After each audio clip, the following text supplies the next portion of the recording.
across the UK. On DAB+, on your smart speaker, on your smart TV, and on your side. This is Talk.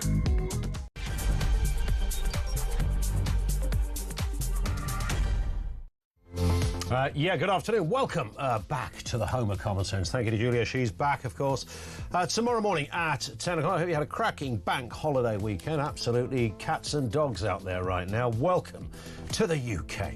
But are things about to get brighter? Courtesy of Nigel Farage. He says he'd fund universal winter fuel payments, scrap the two-child benefit cap by ditching net zero, positioning his party as the true alternative to Labour with the slogan, vote reform, get reform. But do you trust them to keep their word? That's a key question on all of this. We'll have details in a couple of moments' time. Prime Minister Keir Starmer says the whole country stands with Liverpool after a car driven by a 53-year-old British man rammed into crowds during that Premier League victory parade. 27 people, including 4 children, are in hospital, some with very serious injuries. We'll have the latest. We'll speak to the Mayor of Liverpool as well throughout the course of the programme. And militant resident doctors, they were formerly known as junior doctors, have fired the starting gun on a Labour summer of discontent by launching a strike ballot over NHS pay. This is despite their salaries being risen by 28.9% in just 3 years. What does it take to keep a doctor happy, for goodness sake? Full details to come, everything you need to know, all the breaking news right here on Talk. 0344 499 1000. So, a little after 11 a.m. this morning, the Reform UK leader Nigel Farage took to the podium at Westminster and laid out why reform means reform. We are the key difference. We are what Labour voters would have once wanted. We are perhaps what Tory voters would have once wanted. He says he will fund universal winter fuel payments, scrap the two-child benefit cap, position himself into a place that, well, frankly, few other parties have been able to retain. He's made a pledge to those voters. It's a £5 billion pitch, particularly to Labour voters. He says he will reinstate that allowance, scrap the two-child benefit cap, and also put an emphasis on benefits for being married. I mean, that used to be Tory territory, right? Benefits in general, typically Labour territory. On marriage, that issue, the allowance could see one spouse made exempt from paying tax on the first £25,000. And remember, Reform have already promised to lift the starting threshold for paying income tax to £20,000. As for winter fuel payments, we know that more than 10 million pensioners lost out. That was worth £300 a year when the pension top-up became restricted to only people receiving pension credits at the tail end of last year. Although Sir Keir Starmer has since, recently as last week, announced that the cuts could be U-turned following an enormous amount of pressure. The issue around all of this for Nigel Farage and Reform, of course, is that it will cost an arm and a leg. Now, he says he'll pay for it by getting rid of net zero. That's a great headline. What does that mean in reality? What would you actually be getting rid of? Now, you could say, well, we'll cancel contracts or we'll cancel big wind farms. I'm sure there's probably a cost implication if you want to do that. That's not going to come cheap. So there's a lot of money, there's billions of pounds being swirled around in this conversation. On the face of it, I'm pretty sure a lot of people would look at that and say, well, what's not to like? I'm a little unsure why Reform have gone down the scrapping of the two-child benefit cap. I mean, that wouldn't seem ordinarily the kind of thing that Reform would support, unless this is all about trying to get more people to have kids, because we've got a shortage of kids. Yes, we haven't got enough of them.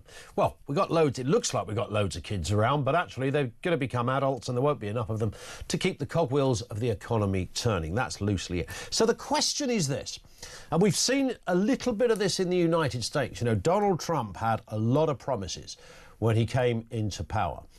Some of that stuff was enacted very quickly. A lot of it too quickly, and a few errors were there. I'm not blaming them specifically for one or two mishaps in the road. But when you discover you've fired so many people in certain parts of the government, you've actually got no one to flipping run the department, and you, oh, we better rehire.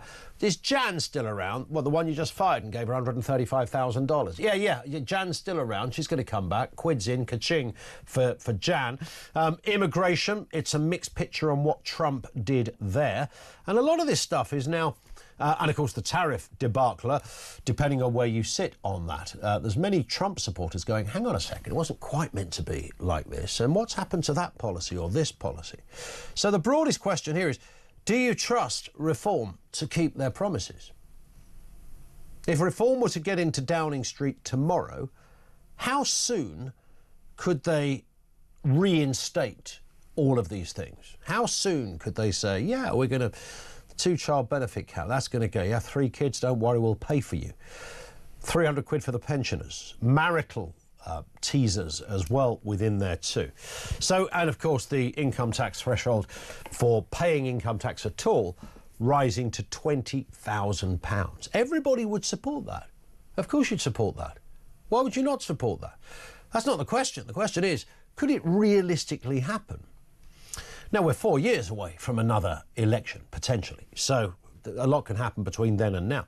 So I'm going to ask you as a Reform supporter, or as somebody who's flirting with the idea, remember this was Mr Farage's pitch to Labour supporters. There's a lot in there that, I mean, the Tories have almost been forgotten now in these discussions. This should be an area that Kemi Badenoch is up there talking about. But it was Reform and Farage that seized the opportunity, took what they would call the middle ground, designed a couple of announcements aimed very specifically at people that would have been Labour voters going, hang on a second, so this Farage party, these Reform guys, I thought they were all about immigration, but now they're saying the winter fuel allowance is coming back and the two-child benefit thing is going to be scrapped, and there's a sort of marital sweeteners in there as well, and tax for you don't pay for tax for...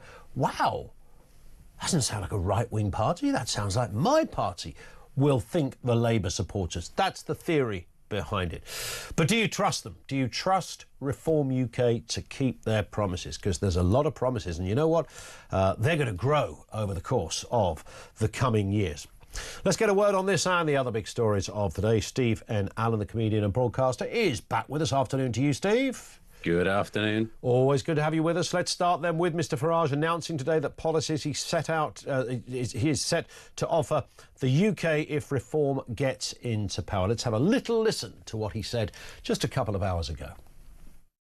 If we win the next election, we will scrap net zero, something that is costing the Exchequer an extraordinary £40 billion plus every year. There will be no more asylum hotels or houses of multiple occupancy. People who come here illegally across the channel or on the back of lorries will not be allowed to stay. We will scrap the DEI agenda, which is costing the taxpayer up to £7 billion a year throughout the public sector. So that's a flavour, Steve. Nothing we kind of did. Some of that stuff we sort of already knew. Reform UK's position on net zero has been clear for a long time. Migrants, asylum hotels, we could have guessed that's the sort of thing. Now, saying something and doing it are two different things. They're in no position yet because, of course, they're not in government. But if they were 4 years down the line, this is part of a very extensive agenda that Reform say they will implement. Yeah, but let's be honest, it's not just that we're 4 years away from possibly having to think about whether they could deliver on this. We've got the nearer game to play. This is being opposition. They're competing to see who's the real opposition. That's level one before you get on to level two. And they're doing pretty well. As you said yourself, people are like, Conservative what? What were they again? No, they're like the Whigs, weren't they? People think it's a party that's over and done with. And what I like about what Reform's doing is they're playing the game of being good opposition. Because the job of opposition isn't just to go, oh, we disagree. It's to work out where to push pressure. This is what UKIP, which is effectively the same kind of deal, did with the Tories in the first place. By talking about Europe, you got the debate to move into actual political ground. And now what they're doing with Labour is standing up for some of the working class issues, which is good. If this somehow makes the political landscape get moved so that Labour thinks about working class people again, that would be wonderful. So regardless of who wins any elections or not, this is, you know, they use that phrase, the Overton window. This is what we need to do, actually get a Labour Party and their opposition paying attention to working class issues, which is the first time I've seen that in absolutely ages. Yeah, Mr. Farage says, you know, they are the party that speaks for the working classes. Some will talk about reform because they only have 5 MPs, which, you know, the fact that we're even talking about this, I doubt whether if Ed Davey for the Lib Dems had made an announcement this morning. In fact, maybe he did. Maybe he was in the same room as Mr. Farage 10 minutes later or something. No one's really talking about that because there's not a sense that there is a political appetite for that. But what Reform UK are promising, Steve, and saying they will put into action is very much parking the tanks on the lawn of Labour and the Conservatives, saying, why would you bother with these guys? We've got it all here. Yeah, I mean, if Ed Davey did an announcement, we wouldn't hear it because it's very difficult to listen to someone midway through a log flume. All the splashing, the other people screaming. It's, of course, you mentioned Ed Davey, you got to do a log flume joke these days. That's how it works. But no, you're right. I mean, part of what Reform do really well, if you can just park to one side, whether or not you like the people and the issues, they're really good at becoming part of the story even when the story's not them.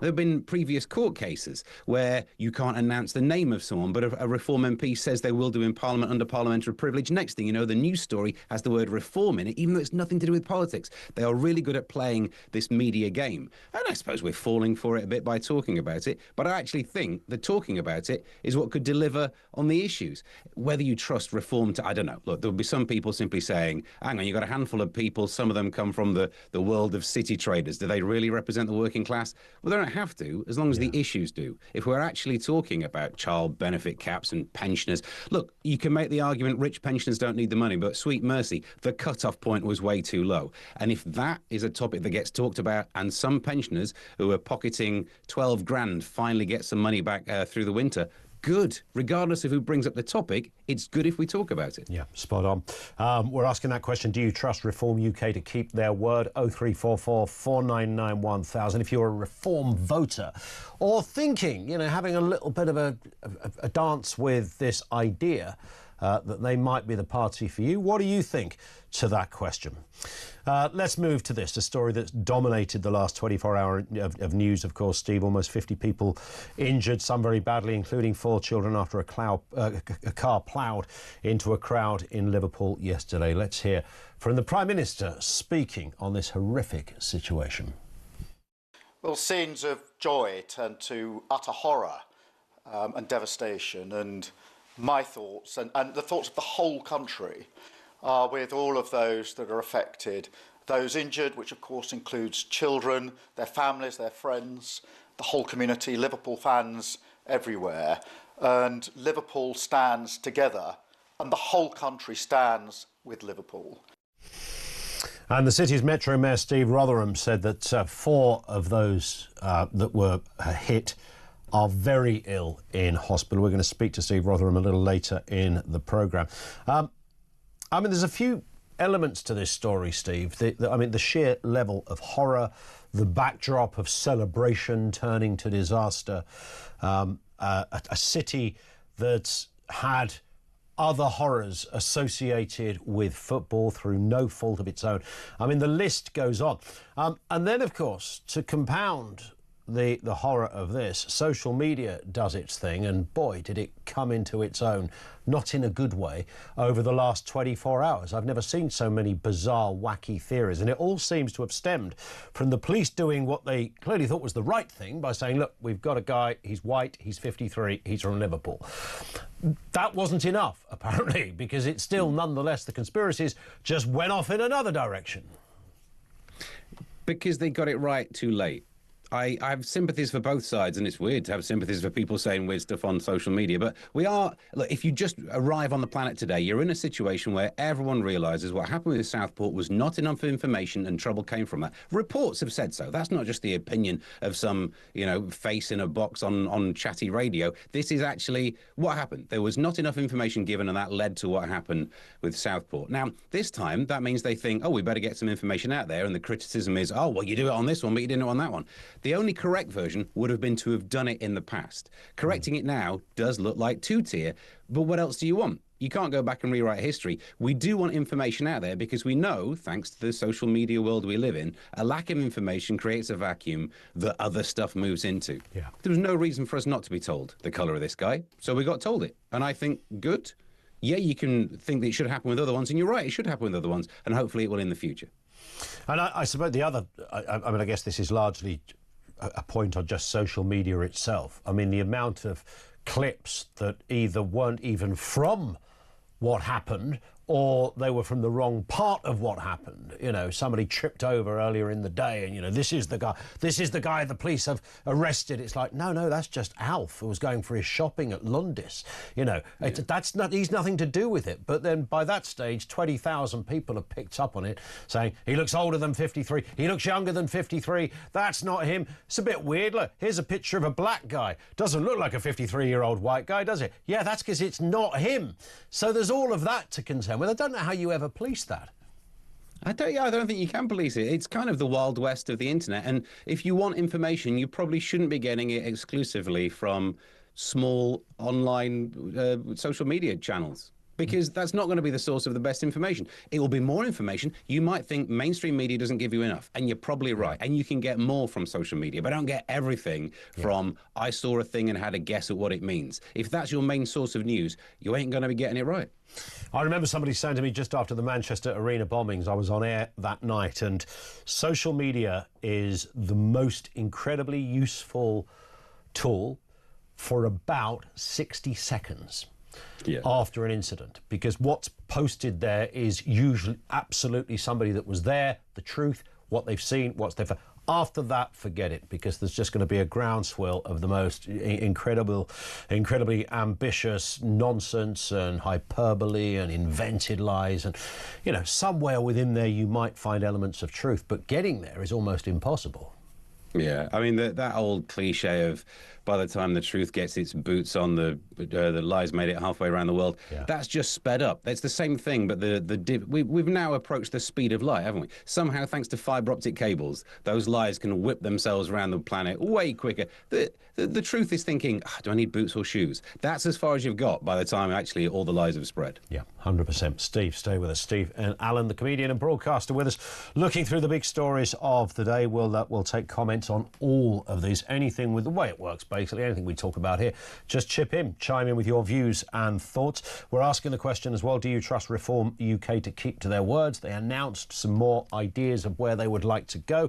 Hugely expensive, but of course they have done the reckoning on this and say, well, we'll scrap net zero, we'll scrap asylum hotels. If you add all that together, we've got the money to do all of these things. It's a common sense agenda aimed this morning primarily at the left, but I think there's a lot in there that people who historically would have been Conservative voters would go, well, hang on, why would I go Tory? These guys are now speaking my language. Do you trust them to deliver?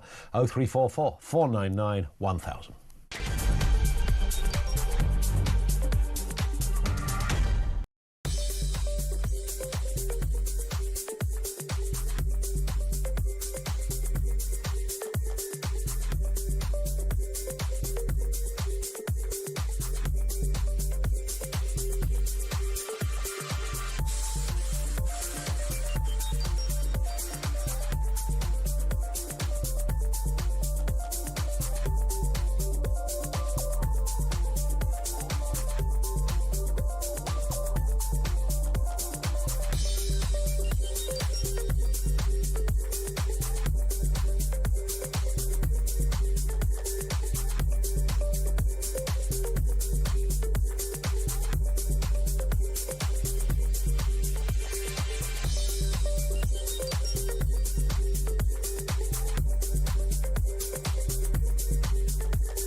don't know whether it'll be a game changer, Julia, but it is the right decision.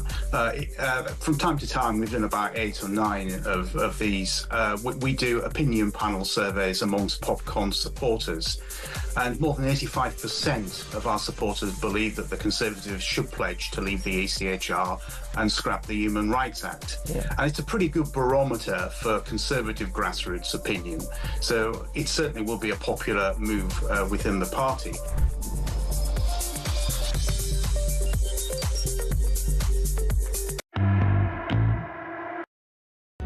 Across the UK, on DAB+, on your smart speaker, on your smart TV, and on your side.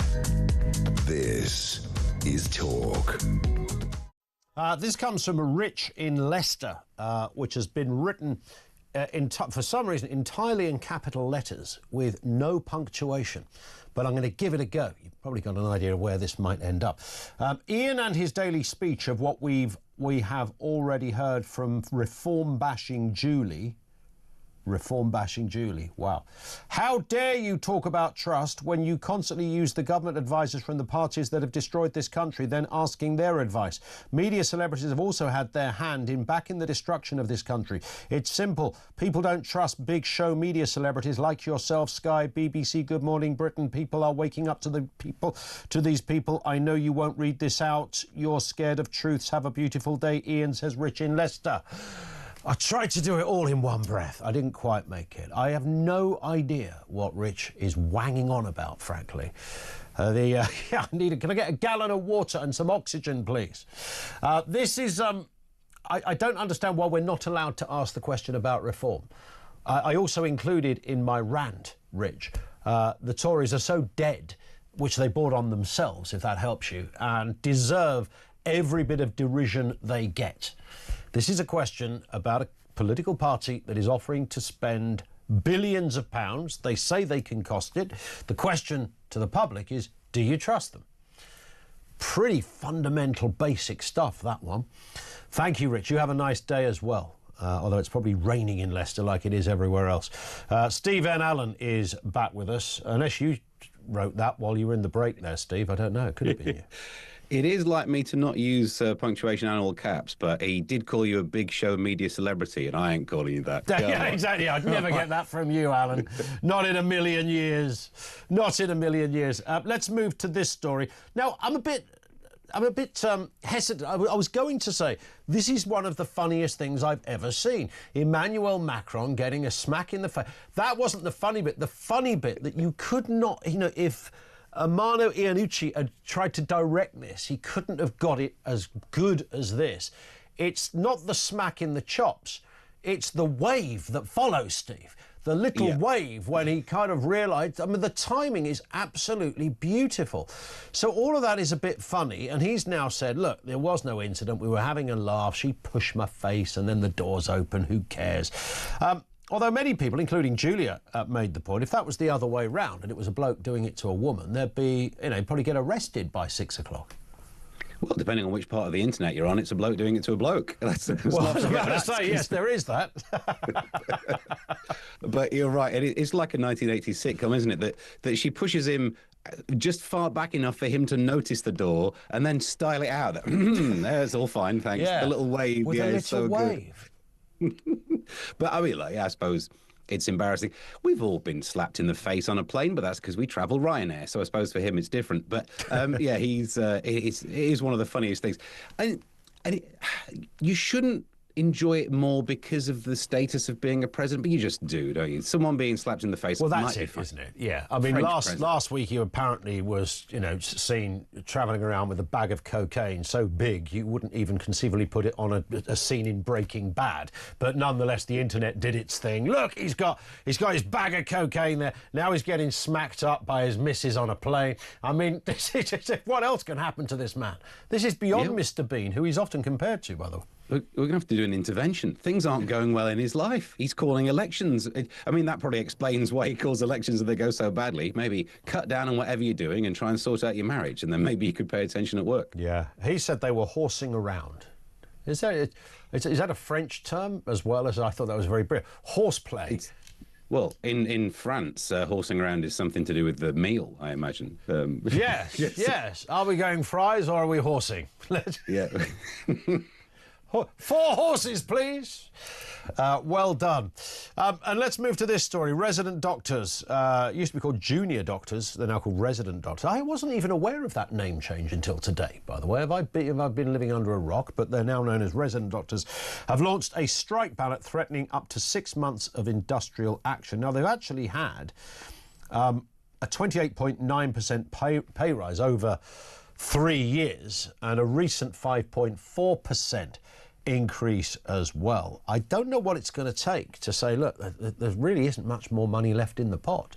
Unless Reform are going to go, no, we'll pay it, don't worry, we'll pay it. Yeah, if Labour are saying they won't, they might come forward and say they will. That's very true. Look, I've got some sympathy with the maths of the situation. If we would have received those pay rises back then and they would have been compounded, this is what we would have been on now. Fair enough. Plot that on a graph, knock yourself out. Yeah. And then you can find a number that would get you back up to that. But you've got to live in the reality that you're in. You're in the 616 universe, mate. This is the reality that you live in, where you didn't get that pay rise. So you can want more now because you're owed more, but to try and rewrite history to give you all the back pay that you would have had just seems like, because you're picking numbers that can't be agreed. But the fault is not with the junior doctors or the resident doctors they called now. The fault is with the lack of the art of the deal that the Labour Party had. As soon as they got in, became the Labour government, they're like, don't worry, guys, we will sort out all of these strikes. They made some calls, all the strikes were sorted. And then someone said, you did get the other part of the deal where they promised not to strike. And they were like, I knew there was something we forgot. Yeah. And that's you give them money with no guarantee of no more strikes. They come back and strike. It's just like walking in a shop, handing the shopkeeper some money, walking out, and then walking back and go, oh, I forgot to take the goods. Too late, mate. You've just made a mistake here. So that's the problem. That's why we're going to see more strikes, because they have the right, a union has the right to try and say more money for our members. But it should have been negotiated properly when these settlements were brought in. What are you settling? You're just giving if you're not getting anything back. There's no deal if it's all give. Yeah, there's got to be something, because previously when Labour first came in and they were dishing out the pay rise, they didn't ask for anything back. They didn't go, and I think that was probably the error, because all those unions just thought, well, this is great, really. We just ask for some money and we get it. So what do you have to offer in return? Literally nothing. So what's not to like? Listen, Steve, we hit the clock, but as always, thank you, Steve and Alan. The comedian and the broadcaster. 0344 499 1000. Cliff in Berkshire says, if our mainstream media outlets all reported full facts without spin or a political slant, people would not feel the need to seek alternative sources of information. I don't know what the answer is, but I doubt social media is the answer. Well, you see, I would politely disagree with that, Cliff. I mean, of course there's examples where what they call mainstream media, which is just really the media, have got things wrong, but I've worked at a few of them. I've never worked at any that have said, well, let's put a slant on this. I mean, sometimes I think it's the omission bit. The BBC's biggest problem over the years is, and I felt this when I worked there, is they were sometimes too late to report something because they were too busy going, right, we've got to check with this person and that person. And if you work in a busy newsroom, you do get tip-offs. You get tip-offs from the police, you get tip-offs from journalists who are out there in the regions. You can't always report those tip-offs. You might be able to get into a news bulletin, a source told us. But that needs to be double-checked and triple-checked. And there's the problem. And sometimes you look back and say, why didn't they tell us this bit of information? Sometimes they might not have even known. And of course, yes, there are some places that don't cover themselves in glory, and I think that's often more based on the kind of stories they choose to discuss over others, and often the kind of stories that are missed out. It's the world's worst task, deciding what makes a set of headlines. You could plan the BBC News at 10 o'clock and the top 5 stories might have been different an hour before they went on air. That's how they can be shuffled around like a pack. It's, oh no, there's more news now on that bit, etc. But on social media, I don't think people have gone to Twitter because they go, oh, I can't trust this. I think it just happens to also be there. And of course, Twitter can be, and Facebook, you can sometimes find real nuggets in there. And as I said a second ago, when a big disaster happens, and I hadn't thought of this until somebody mentioned it to me some years ago, social media can be the most reliable place for about 60 seconds. When a story first breaks, it's usually put on there by someone who was there, who'd genuinely seen something, experienced something, and you think, right, okay, that's how I remember in the newsroom I was working in at the time, first hearing about the Manchester bombings. But within about 60 seconds there, straight away, there was all sorts of other mischief, and the story gets kind of slightly lost. And then you go, right, I'm hearing lots of people say, well, my brother's friend was there, or my auntie says she spoke to someone at work, and on that one goes. 0344 499 1000. Remember when Boris Johnson died of COVID, no? Oh, he did, yeah, he died. Yeah. 9 million people told me. It was on Twitter. And then it turned out he was all right. And on it goes. Our lines are open. We're talking about reform as well in this section. Do you trust Reform UK to keep their word? 0344 499 1000.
Across the UK, on DAB+, on your smart speaker, on your smart TV, and on your side. This is Talk. In about 25 to 2, by the way, in a moment we'll speak with Dan Barker, Reform UK spokesperson. Reform, of course, say it would scrap the two-child benefit cap, bring back universal winter fuel payments if it wins the next election. This is Mr Farage this morning making a pledge in his pitch to the working people. Very big emphasis on that. Following a strong local election results, of course, he accused Keir Starmer of costly betrayals over EU fishing and the Chagos Islands and called for the scrapping of net zero in order to save billions. Slamming the Prime Minister over repeated U-turns, Farage declared, vote reform, get reform. Starmer's promise is, look, do you know what? I just think there are two types of people in politics. Those who want to be something, those who want to do something. For him, it was about becoming Prime Minister. For me, it's about turning this country around. Simple as that. Let's speak with Theo Usherwood, political commentator, who was there at that announcement. He does it so well, doesn't he? There's no one that could ever, of all the criticisms people will throw at him, he does that stuff so well. You listen to him and go, yeah, you know, he wants to do it for his country. And if you look at that press conference, and I was comparing it in my head to a Conservative press conference where the backdrop behind Kemi Badenoch and Mel Stride looked like a mattress from they'd been down to the local refuse site, sort of tilting over, big letters, so if you were looking at them on the screen you couldn't see the entirety of the slogan. This today from Nigel Farage was super slick. It looked so professional. Now, I don't make a judgment about whether you want to support reform or not, but make no mistake about it, he means business. He's in it to win it. And here's the thing, as we move ever more into that world where, you know, the personality, the feeling you get from something, someone who appears to believe, not just say what they say, but they believe what they're saying. And that's the big difference, isn't it? You hear, you know, Kemi Badenoch, I don't dispute that when Kemi Badenoch speaks, she believes what she's saying, but when you've got that X factor in politics, and very few have it, I mean, you know, even Corbyn had a bit of it, but Farage has got it in bucket loads. He does. there's some similarities between the language used by Nigel Farage and Keir Starmer, and then there's some differences. So if you look at the similarities, he tried to be very statesman-like in the way that he approached the horrors that we've seen in Liverpool, thanking the emergency services for their hard work, recognising the horror, extending heartfelt sympathies towards the families of those affected by the horrific scenes that we saw yesterday. Gone was the Farage of last summer, and in what we saw from him in the wake of the Southport attacks. Of course, off the back of it, the authorities this time around have taken a very different tone, haven't they? Revealing the exact age, ethnicity, and nationality of the individual they've arrested. And then you listen to his speech where he talked about working people. Again, the language of Keir Starmer and Labour. And that's and if you're a Reform voter, don't start panicking, because look, the political parties do the polling, and it will invariably be the case, that they'll get the same results back. That working people out there, your listeners who get up at 5 o'clock in the morning, want to know what is a politician going to do for them. Yeah. But this is the difference, right? There are so many issues where the public are furious with this government, absolutely livid when it comes to Chagos. Could be upwards of 50 billion quid we're spending on that deal at a time of cutting the winter fuel allowance. We want to get more people to incentivise people to go out to work, to not languish at home on benefits. Nigel Farage comes up with a policy, OK, it's going to cost 50 billion, but that is to increase the personal allowance threshold up to £20,000 a year, before which you are taxed at all.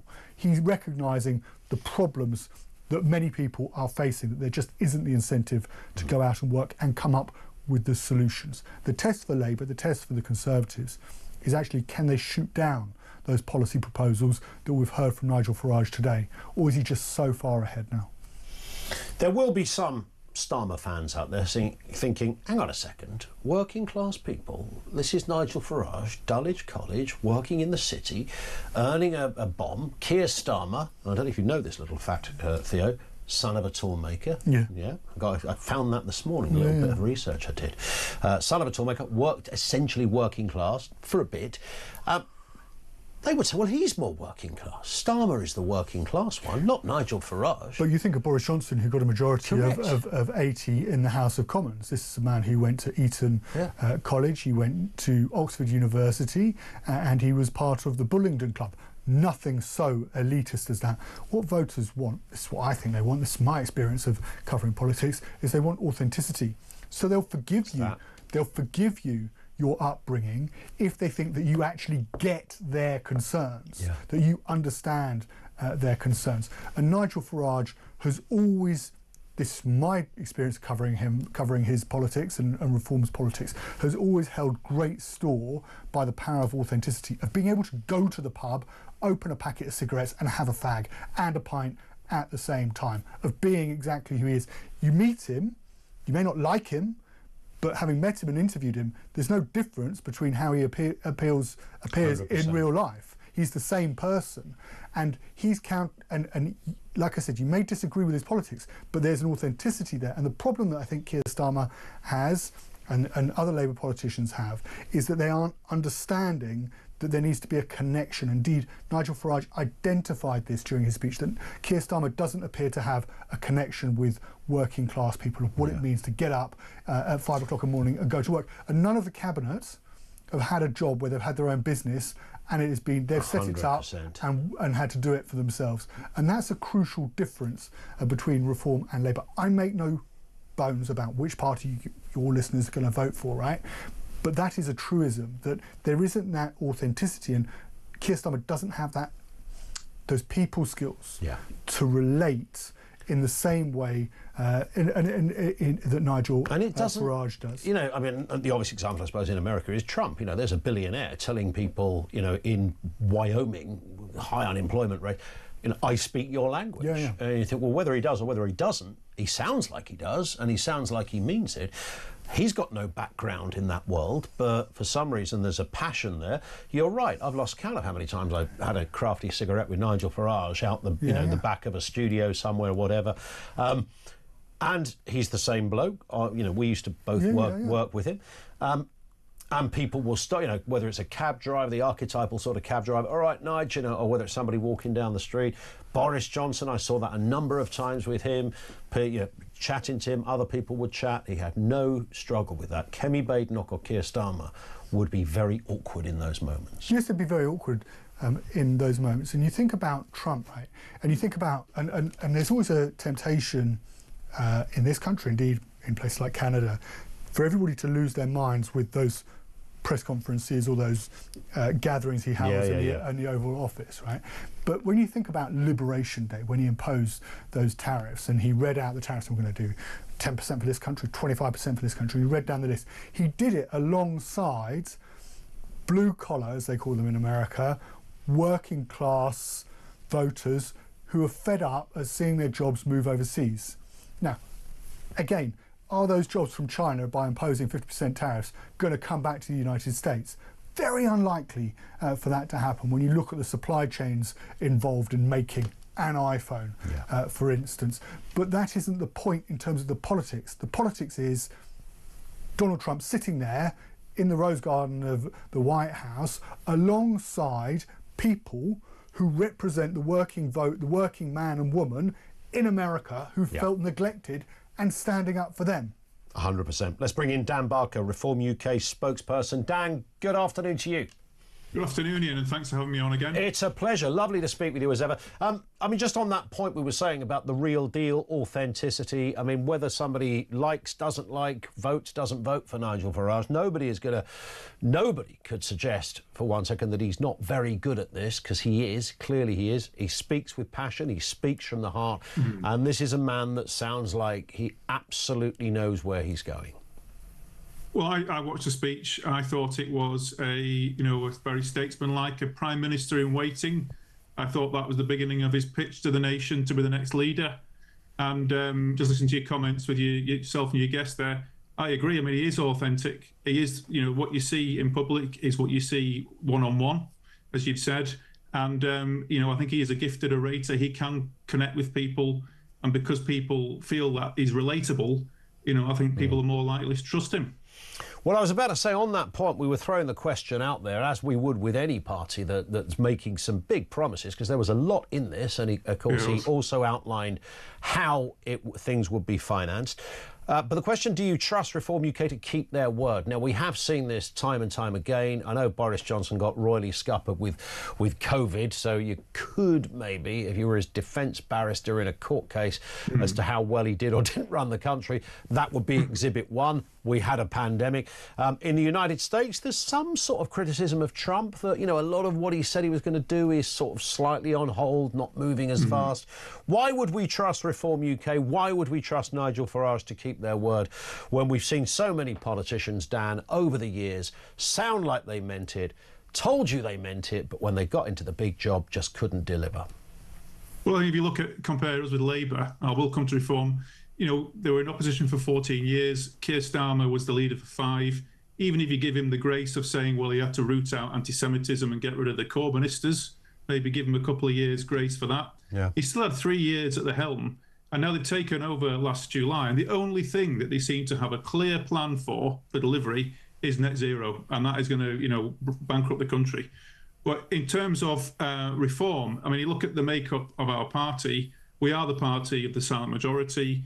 Majority of our candidates and MPs, they're not career politicians. They use a lot of life experience, whether that's in business or otherwise. And we're not tied into these kind of ideologies of this failed liberal project that's pushing net zero, woke, mass immigration. We don't have that baggage. And I think you'll see that in the councils, and they're already starting to do that, where they're going at this and they're saying, look, we don't want climate change projects. We don't want DE&I. Let's get back to basics. Let's get rid of the waste. Let's get rid of the vanity projects. Let's start spending the money wisely. Were you surprised on just one specific issue that did jump out at me a little bit? I think there's reason behind it, but scrapping the 2-child benefit cap. Some people might go, well, that's a bit of an unusual one for a party like Reform, because you might imagine in any other world their language would be great. Start a family, that's fabulous, but it's not for everybody else to finance 7 or 8 kids. No, well, you also got to look at the birth rate is going through the floor, not only in the UK but in the West. And, that's one of the arguments that the people who are for mass immigration are saying, well, the native population is, below the rate of reproduction. However, that's one argument, is we do need to be more pro-family, and I would support that on many levels, as well as I think we need to be more pro-marriage. But, I think there's an element of people who are, lower paid should get some sort of support that does help them in a meaningful way. We look at the size of the welfare state now handed out to people who don't work at all.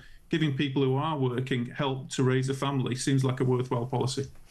Listen, Dan, great to have you on again. Thank you. Dan Barker, Reform UK spokesperson. I suppose Theo Ushwood is still with us. Just a final point, Theo. I mean, we are 4 years away from a general election. A lot can happen between now and then.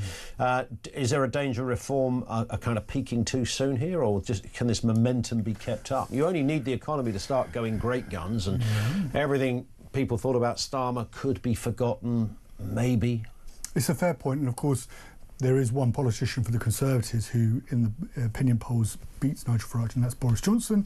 And could he come back much closer to the general election to lead the Conservatives back to victory? There are, of course, as you rightly say, there is of course the opportunity for Labour to turn it around, and for Keir Starmer, and as you say, the economy to do much better, NHS waiting lists to come down, the small boat crossings to stop. But it is asking an awful lot of the Prime Minister and his government for that amount to secure that amount of success. For the moment, though, and this is what today was really about, is about getting Nigel Farage hovering around 28, 29% in the polls, touching 30 in a couple, but getting him over the line so he becomes a real alternative to Keir Starmer, and that means fleshing out the policy platform for reform. And when you look at some of the numbers that he talked about today, there are some real question marks about where this money is going to come from. So, for instance, lifting the income tax, personal allowance income tax threshold to £20,000, that costs 50 billion quid a year. Removing the two-child benefit cap, that's 3.5 billion pounds a year. This money has to come from somewhere, and the problem for Nigel Farage is if Labour and the Conservatives manage to label his policy platform as being fanciful and non-workable, and it will just lead to economic ruin and disaster. And that's the hurdle that Farage needs to overcome, as he not just on tax, by the way, but more broadly. And I'm sure they will. I'm sure that'll probably be chapter 2 of Mr. Farage's big announcements. Listen, Theo, thank you as ever. Theo Ushwood, political commentator, with us on the programme. Over to you as well. 0344 499 1000. Do you trust Reform UK to keep their word? Our lines are open. This is Talk.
the beginning, they were very critical of the scrapping of the winter fuel allowance. They were in touch with voters, particularly in the red wall seats. They knew this would go down badly, and they were proven absolutely right.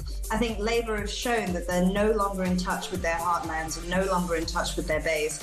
And they don't want to fully reverse scrapping the winter fuel allowance, so they're trying to find a fudge. I mean, they just expended so much political capital for so little savings, relatively. I mean, you're not really saving that much.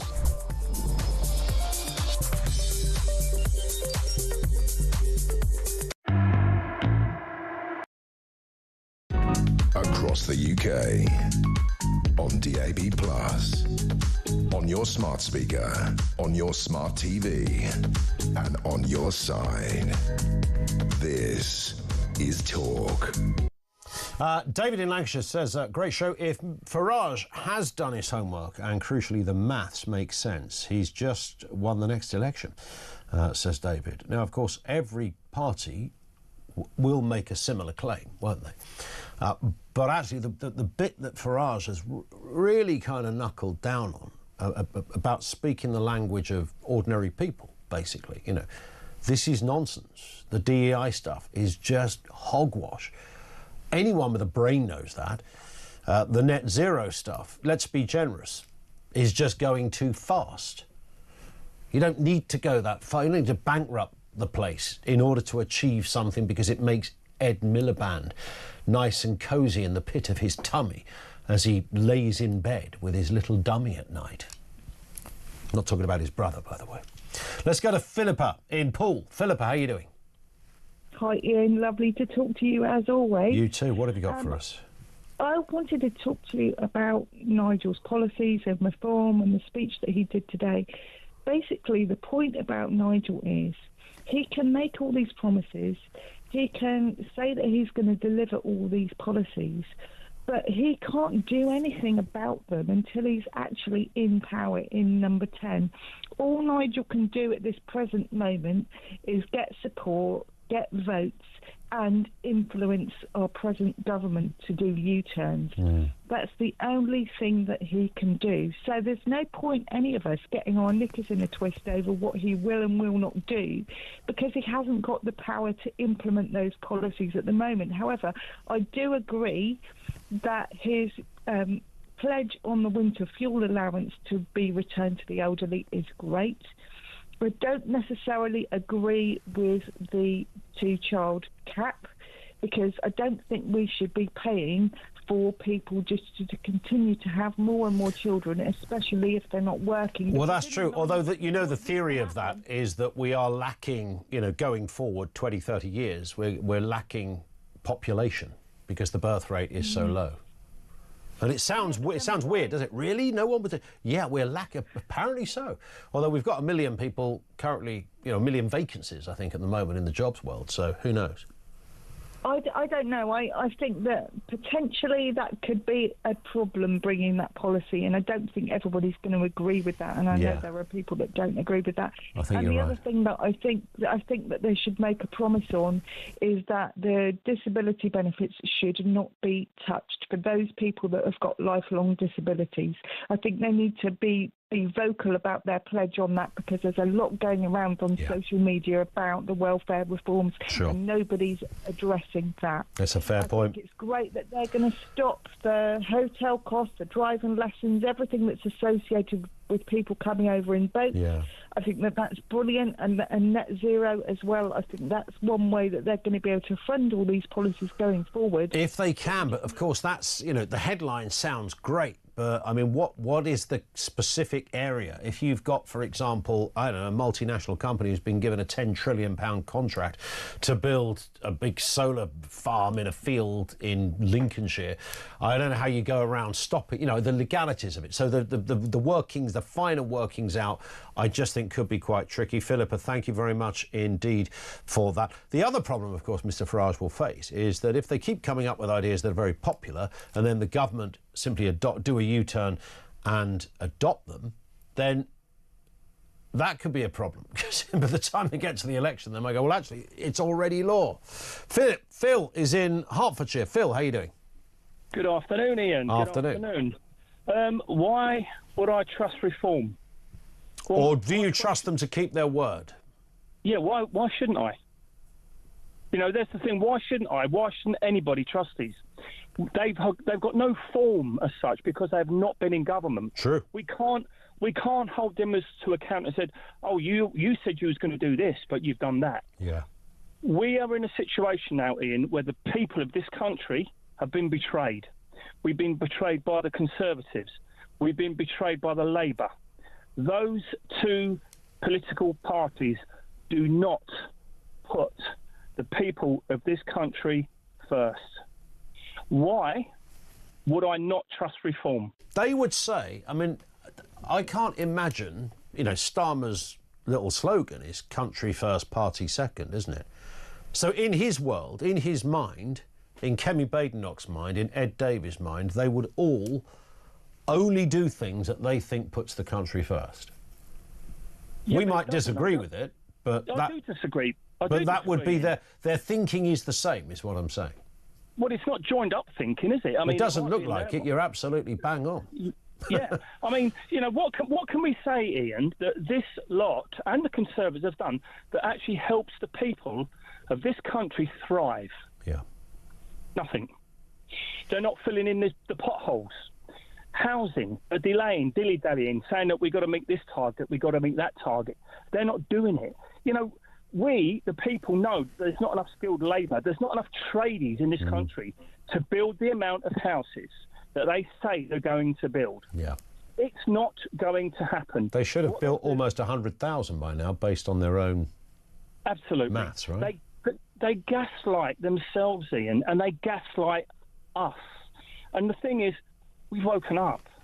The light is now shining on them. Yeah. And we can see them, Ian, for what they are. And anybody that believes one word that comes out of the Tories or the Labour politicians, they seriously need to look at themselves. And if I was some of these MPs now that are currently holding their seats on the other side, I'd be seriously worried about my seat. Of course you would. 100%. 100%. Listen, Phil, great call. Thank you very much indeed for that. And Karen in Taunton says, rather than asking, do you trust reform, maybe the question should be, do you trust reform more than the established political parties? Reform seem to be people that have existed in the real world rather than just in the political sphere, and seem to want to put this country, its people first. So with a lot of hope and blind faith, yes, I do trust them more. They couldn't do any worse. The fact they haven't been in power is, in fact, not a downside. It's almost their biggest selling point. The biggest selling point. More calls coming in on that. 0344 499 1000 is where you'll find us. Right now, let's get the latest news headlines on Talk. The time, 2 o'clock.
across the UK, on DAB+, on your smart speaker, on your smart TV, and on your side.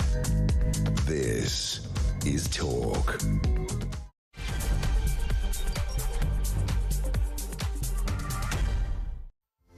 Coming up on 3 minutes after 2 o'clock. Welcome back to the programme. 0344 499 1000. Nigel Farage, bit of a focus on this one today. He says he would fund universal winter fuel payments, scrap the two-child benefit cap by ditching net zero. He's positioning his party as the true alternative to Labour, with the slogan, vote reform, get reform. The PM says the whole country stands with Liverpool after a car driven by a 53-year-old white British man rammed into crowds during that Premier League victory parade yesterday, leaving 27 people, including 4 children, in hospital. This was absolutely horrific. Lots of questions being asked about how someone was even able to drive in that area. And, of course, the legacy of how it was dealt with in terms of the news.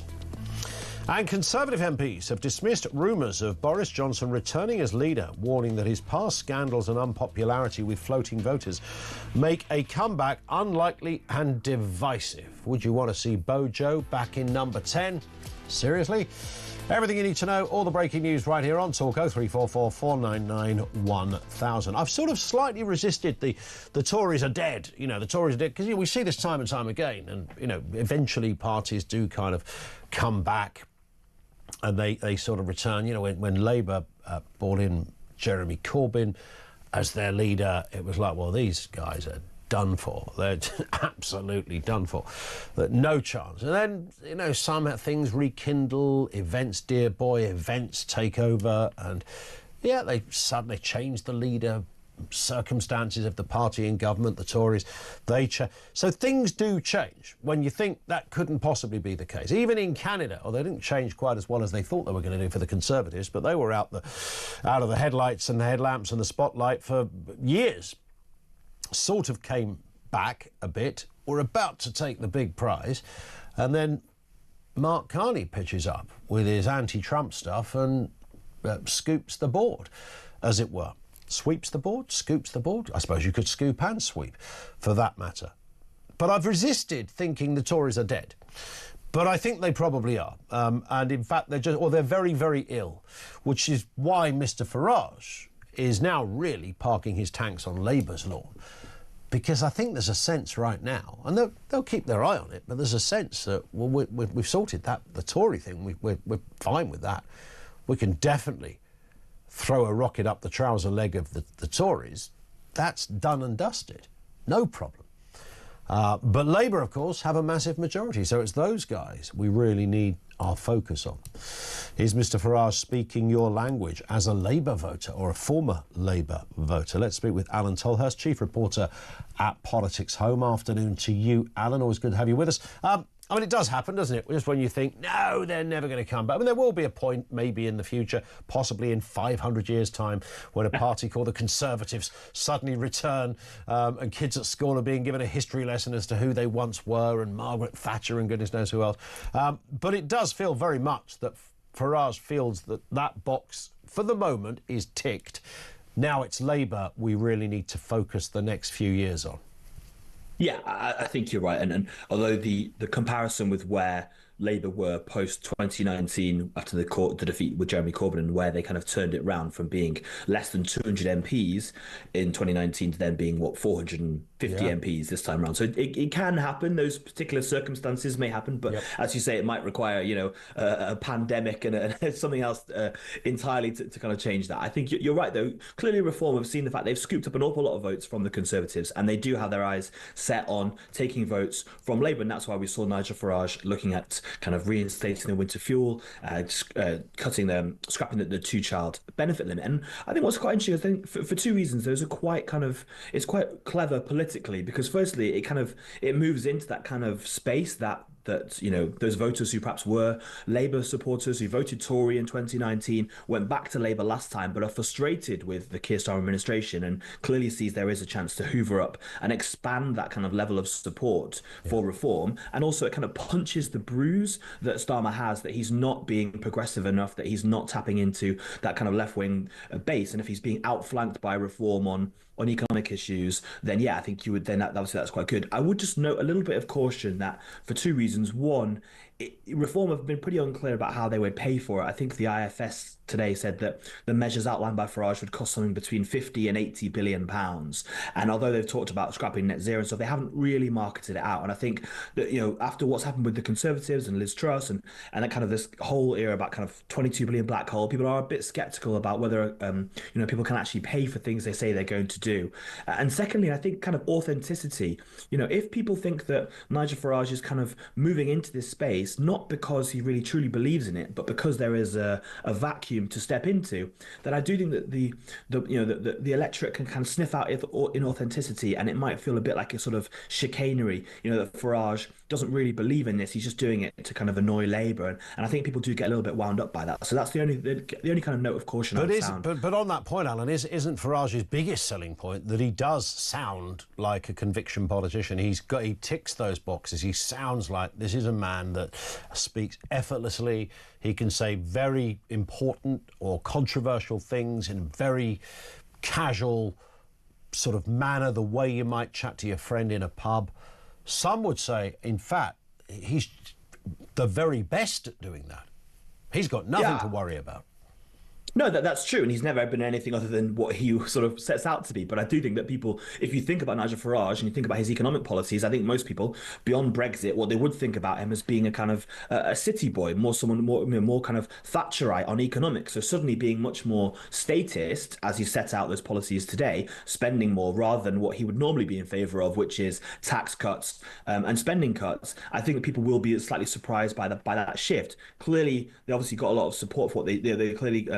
Found that what they were doing around Scunthorpe and backing kind of British workers, Save Our Steel, that kind of stuff, worked pretty well for them. So they're continuing down that path. But I do wonder if actually those two things are eventually going to collide maybe. And clearly he's kind of following, we might talk about Boris Johnson, but he's kind of following kind of Boris Johnson playbook from 2019, which is being quite tough on things like immigration and Brexit and all that kind of stuff, but also then being quite kind of statist and levelling up and spending more in that sense as well. I mean, that is absolutely the best comparison, isn't it? Because we can talk about, underneath it all, did Boris Johnson ever believe some of the stuff he talked about? And I've made this point, Alan, many, many times.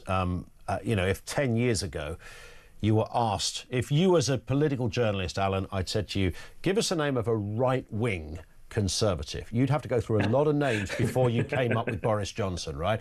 He was never in that category. He was never that person. He was very pro-immigration. I think he talked of an amnesty when he was mayor of London. I never really thought he was a massive believer in Brexit, to be honest, but, it suited what he wanted to do.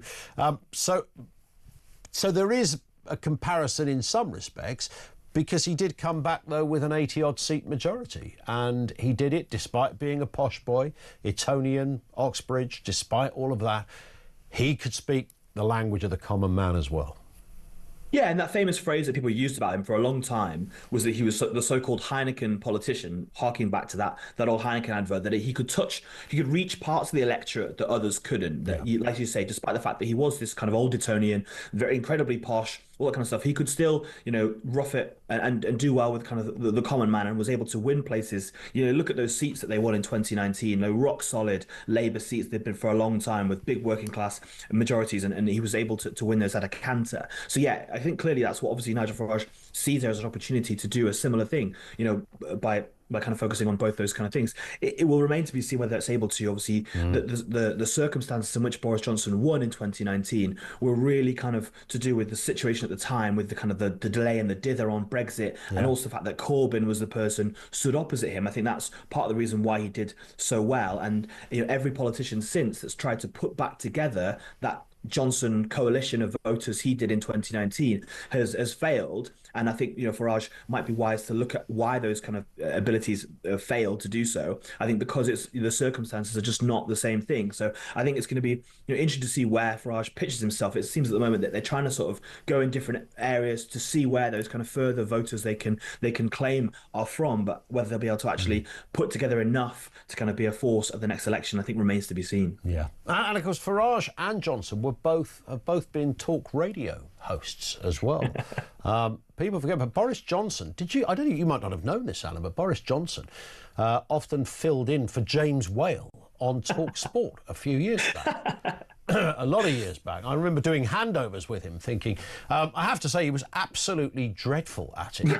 But dreadful... You do surprise me. Yeah, I know, but he was dreadful in that kind of Boris chaotic way, Oh, yeah, of course, yeah. I remember, I think after about the first hour, on the first time he did one, he got up to walk out, thought he was going home, and they went, no, you've got another 2 hours, mate.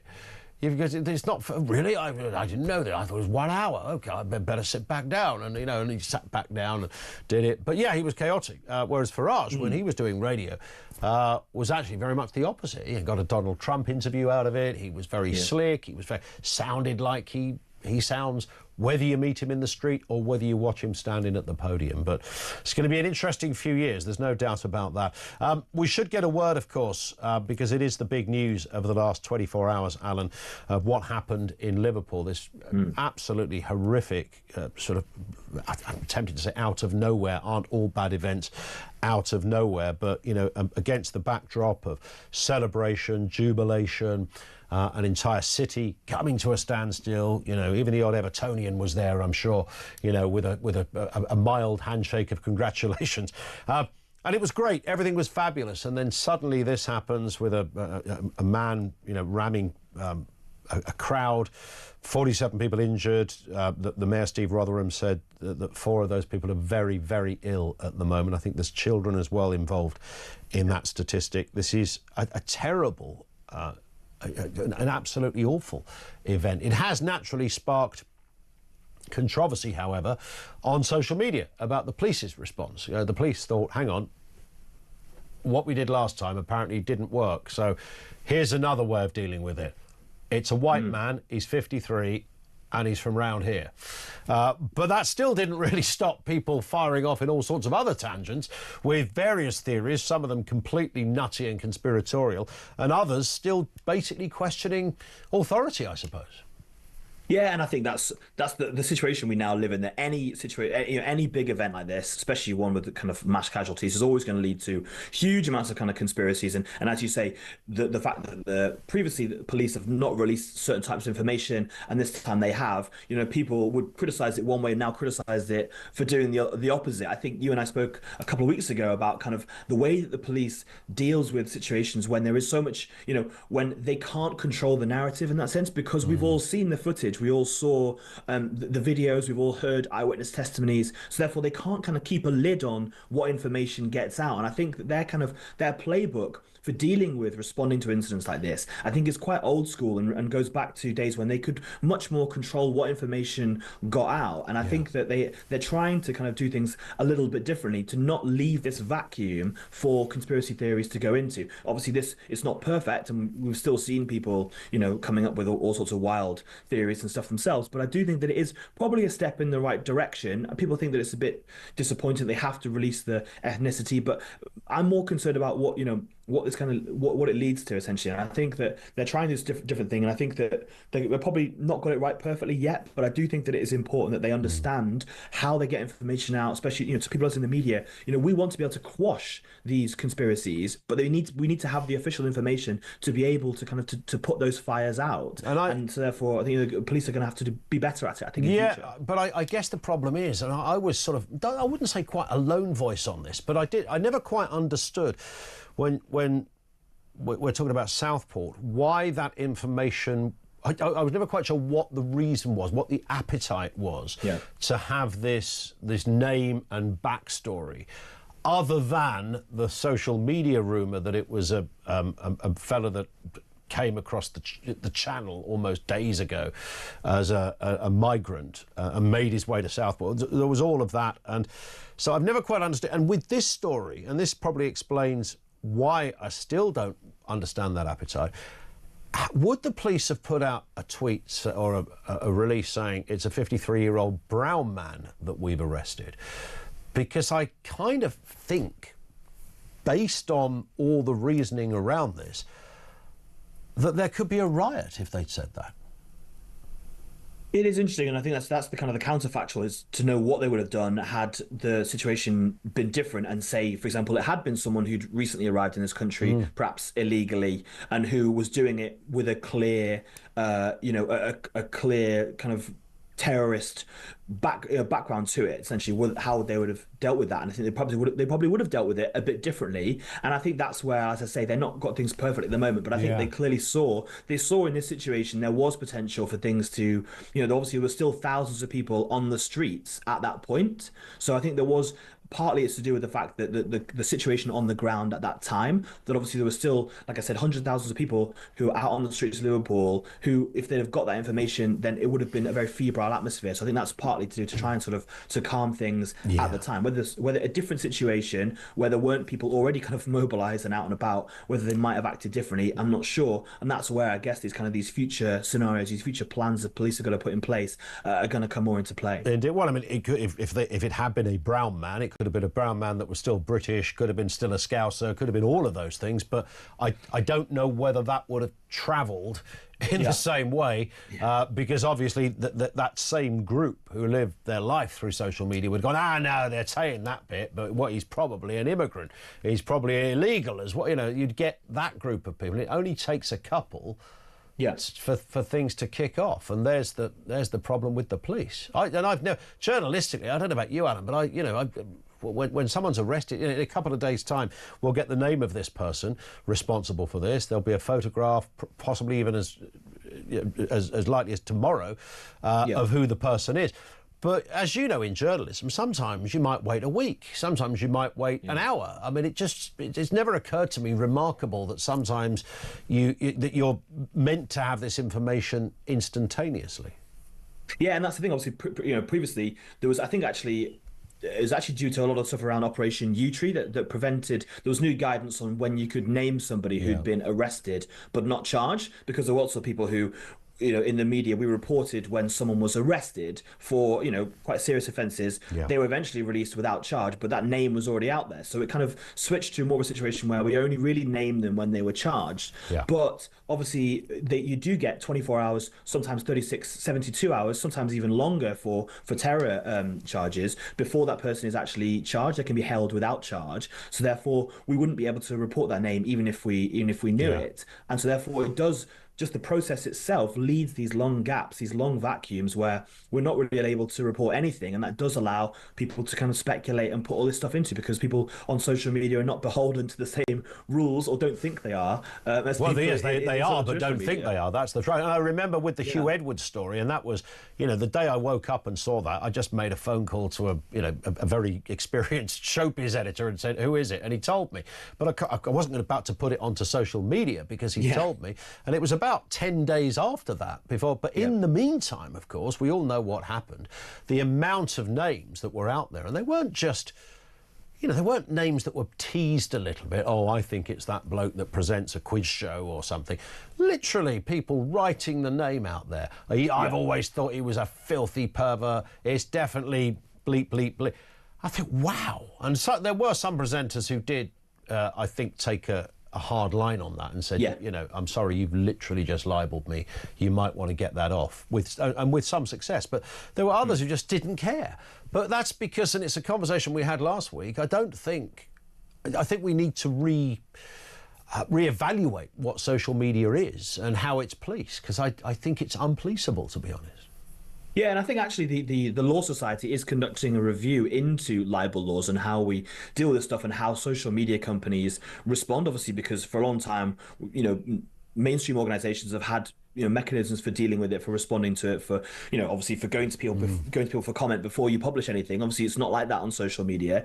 And for a long time, social media companies denied that they were a publisher. They just simply said they were a platform, and that they weren't in control of the content that was out there. And we saw, even as I talk about the kind of the U-Tree stuff back then, there was lots of people got in trouble for mentioning the names of people who were suspected then and had to pay out stuff. But it feels like we haven't really moved on from that. We're still, people are using it to kind of as a Wild West, just to name people left, right, and centre, thinking that even if someone does take the time to be bothered to do it, that they won't end up having to pay out or to have to remove anything. And it's such a hassle, even with our quite strict libel laws in this country, it's still such a hassle for someone to be able to tackle it and to have to even go to the effort of doing that. It's a problem in and of itself. So yeah, there's a long way to be done to be sorted out there, and that's why something like the online safety bill this government's been bringing in has taken so long to come through, and it's still not really in place. And by the time it is, things will have moved on again. So yeah, the regulation's always trying to play catch up. I always think, and this is probably something about my neurodiverse brain, Alan, but I have this thing that everybody plays nicely, or should play nicely. So even though Bob in Arbroath is probably not aware that he's subject to the same legal rules and regulations as the editor of the Daily Telegraph when they put something on Twitter. I understand he doesn't know that, but I still think, when you sit there at your keyboard and go, I think the paedophile is, and then you come up with, I think, wouldn't you know that you've got no evidence for that? You must know that you don't do that. Even if you're not a journalist, even if you're not a lawyer, wouldn't everybody know that? If I said it was Bob that was the thief or the paedophile, he'd be really annoyed by that. Yeah, and I still think people have a belief that they can act with impunity on social media, even when they use their own name. They don't think it's quite the same as it would be just saying it in public. Because you're right. Like if you were in the office and you made an accusation about a colleague in the office, which is essentially what you're doing, just in a different term. Like that, you would obviously face massive consequences. You'd probably lose your job over an accusation as outlandish and outrageous as that. But look, we live in funny times. Alan, we've overshot time, but it's been great as ever. Thank you, Alan Tolhurst. He's chief reporter over there at Politics Home. Thank you to him. Over to you, 0344 499 1000. It is a big area, certainly for me, of fascination, the social media thing. But I do roll over a little bit and go, I'm not sure you can police it, to be honest. So do we just give it almost a different status? But it comes kind of with a bit of a health warning. Like most of what you will read on here will either be completely false or there'll be some hyperbole. Dig deep and you'll find the truth, but believe me, you need a couple of big old shovels to get there. Maybe you do that and just leave everyone alone, but then what do you do about libel and outlandish accusations that are simply not true? And of course we're talking about Reform UK. They made some incredible speech by Nigel Farage with the usual passion and real belief that Farage, one of very few politicians, brings to those kind of speeches. Does it so incredibly well, unparalleled in that world. But do you believe they can keep to this? Do you trust them to keep their word? 0344 499 1000.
from the beginning, they were very critical of the scrapping of the winter fuel allowance. They were in touch with voters, particularly in the red wall seats. They knew this would go down badly, and they were proven absolutely right.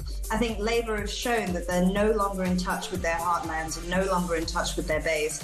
And they don't want to fully reverse scrapping the winter fuel allowance, so they're trying to find a fudge. I mean, they just expended so much political capital for so little savings relatively. I mean, you're not really saving that much.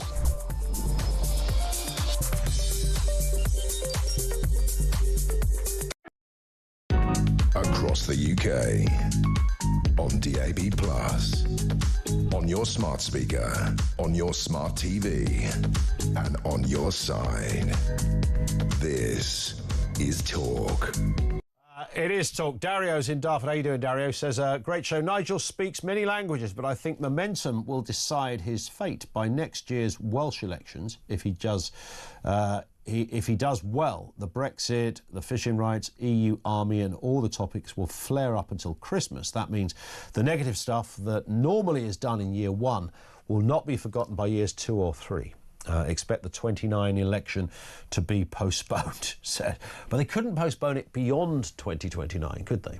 Because you've got to have it within 5 years. But that is a great point. In fact, that is almost the only point, and that's Wales. Keep your eye on Wales elections there next year. If Reform UK run Wales, then that's it.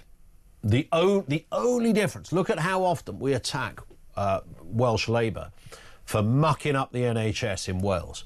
That will become Nigel Farage's domain. He will be running it, or his man in or woman in Wales will be running it. So that's going to be the tricky bit. But if they win Wales, I'd never say home and dry, but they're pretty much there. Norman is in Dartford. Norman, how you doing? Good afternoon, Ian. Afternoon. Well, answer to your question, should we trust reform? Yeah. I'll answer, who can we trust? Yeah, it's a fair point. I mean, I don't think anyone will ever trust Starmer. Do we expect too much, though, Norman, do you think? Are we expecting something that can't be delivered? All I ask for is quite simple, for people to tell the truth. Yeah.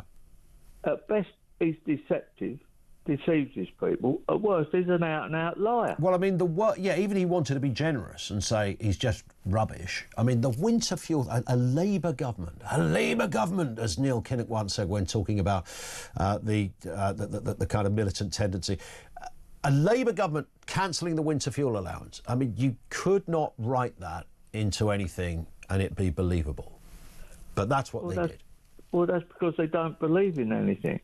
And the Conservatives, well, yesterday there were several ex-MPs on and former Conservative advisors. There's thousands of these advisors about. Yeah. Saying about bringing back Boris, the man who hastened the decline of the Tory party.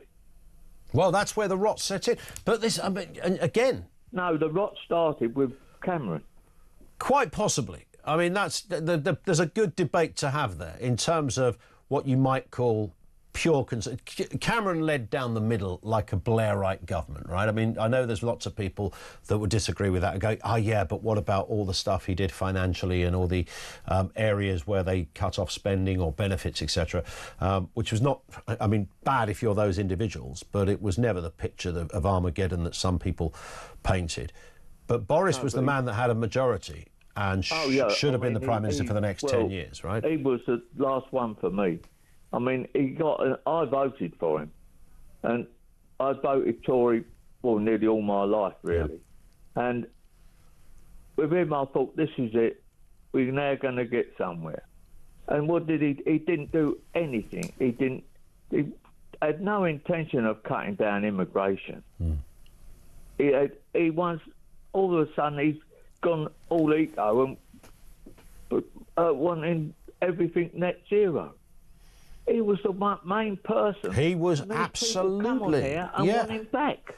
He was completely locked in to the whole net zero thing. It was, you know, he gave so many speeches about green stuff, and you know, the man was as obsessed with it almost as our current as Ed Miliband. Nobody's as obsessed with Ed Miliband. It's a religion to young Ed, but you know, he was certainly up there. Listen, I've got to shoot, Norman, but thank you very much indeed for that. One here says Nigel speaks one language, the language of the people. Although another one said Nigel speaks the language of Nigel. This comes in from no name given, but I think this is also bang on. The police have now made a rod for their own back. This is reference Liverpool. The next serious incident, if the police do not say the perpetrator is white, the inference will be undoubtedly that the perpetrator is not white and thus either Islamic or an immigrant or both. And there is the problem. And neither of which would make you guilty or in any way necessarily an illegal immigrant. You might just be brown and Muslim, but Scouse or from Birmingham. So you take my point, but that, you're right, that's exactly the problem the police have got. I don't imagine they would have ever released a thing saying the perpetrator is brown and 53. I don't think they could have done that. 0344 499 1000. We will cross to Liverpool next. Our reporter Nick Ellaby is there. Also get a word from Will Geddes, big friend of the show, of course, security specialist on, you know, what the hell might have gone wrong. How did a car even find itself able to get through a maze of closed off streets with relative impunity? Details on the way. It's just gone 2:30. This is Talk.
Across the UK, on DAB+, on your smart speaker, on your smart TV, and on your side.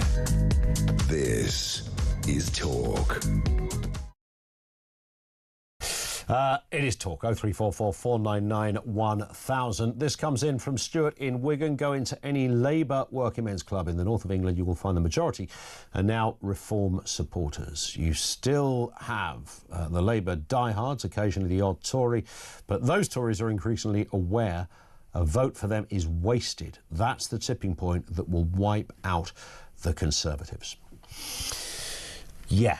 It is absolutely that, and Stuart's bang on about Labour working men's clubs. You're absolutely right. That's exactly what you would find. You'd find a bigger percentage of Reform UK members than you would Labour members in a Labour working men's club. 25-3. Now the Prime Minister says the whole country stands with Liverpool after a car was driven into crowds during the city's Premier League victory parade. We are now all too aware of this awful story. 27 people in hospital, 4 including a child in a serious condition. We know a 53-year-old, quote, white British man has been arrested. Police say they released his ethnicity to counter online misinformation. In a moment we'll speak with Will Geddes, security specialist, but first let's get the latest live in Liverpool for us, our reporter Nick Ellaby. Nick. Yeah, good afternoon, Ian. I'm on the street, actually, just by Water Street on Dale Street in the centre of Liverpool city centre, where the incident happened just after 6 p.m. yesterday. I mean, the latest sort of real news line out of Liverpool is the regional mayor, Steve Rotherham, saying that a car should not have been on this street at that time yesterday. It's estimated 1 million people were on the streets of Liverpool celebrating the Premier League trophy. Also, Ian, the King has just shared a message on social media. King Charles says, "My wife and I were deeply shocked and saddened to hear of the terrible events that took place in Liverpool on Monday. We know 27 people were taken to hospital, 2 of those seriously injured." The King says, "Our prayers and deepest sympathy are with all those who have been affected," and he has particular gratitude for the emergency services and the first responders. I mean, the scene here when I arrived at 7 o'clock yesterday, about an hour later, there were so many flashing lights. There were probably 7 or 8 ambulances. I saw fire crews, a fire engine, a huge number of police. Behind me there are still, well, the Water Street's still closed off. It's going to be closed off until at least tomorrow. I've been speaking to the street teams here. They told me they don't expect to reopen this street until at least tomorrow. We've seen forensic teams here on the street as well doing their investigations today. That's still ongoing. There's a mobile police station as well. I actually spoke to an eyewitness, a woman called Donna, who came to the Premier League parade from the Isle of Wight, travelled the length of the country here. Lots of people came from all over the place, all around the country, and also from further afield to celebrate Liverpool's trophy win yesterday. And I started asking Donna what she saw and heard when she was here on the street at that time, and here's what she told me. We saw the ambulance was at the top with just its lights on, just precautionary, I suppose. The next minute we heard sirens and people screaming, shouting, "Run." Me and my other half, Chris, we were holding hands anyway, so we literally just ran to the side street and we heard banging. We didn't know what it was, and as we stopped we turned around and there was just people all over the car. But prior to that we were where that car had stopped. If we hadn't have run, then it could have been a different matter. Did you see the state of any of the injured people, what kind of state they were in? No, we just, as we went into that side street, we didn't go back because we could see the car and we just didn't want to see what was going on. That was enough. I mean, shocking scenes literally here behind me on this street yesterday. Ian, other eyewitnesses report a man was thrown some 20 feet into the air as a black SUV ploughed into a number of spectators here. We know 27 people went to hospital, 4 of them children. The fire service yesterday in their update told us that when they arrived on the scene 4 minutes after being called, they found 4 people under a car. One of those was a child. So our thoughts and prayers, as the King said, with all those affected and their families. And as you mentioned, the police very quickly to get that information out. I mean, there was a lot of disinformation being spread online immediately in that aftermath, and I think they weren't thinking of possibly the bigger picture in terms of going forward, what that means for a possible future incident or investigation. What they were thinking was that they have to quell that disinformation as quickly as possible, and they've been quite upfront about that. We've also got another update at 3 p.m. actually, so I'll be making my way over there now to the police headquarters here in Liverpool, and I'll bring you any updates as soon as I get it, Ian. Nick, thank you very much indeed. Nick Ellaby, there he is, right at the scene of where this horrific afternoon incident took place. It was, and you know, Nick just said, the social media images. You know, I would say don't. It just sounds futile to say this. Don't look it up because it isn't pleasant to see that, but it's there.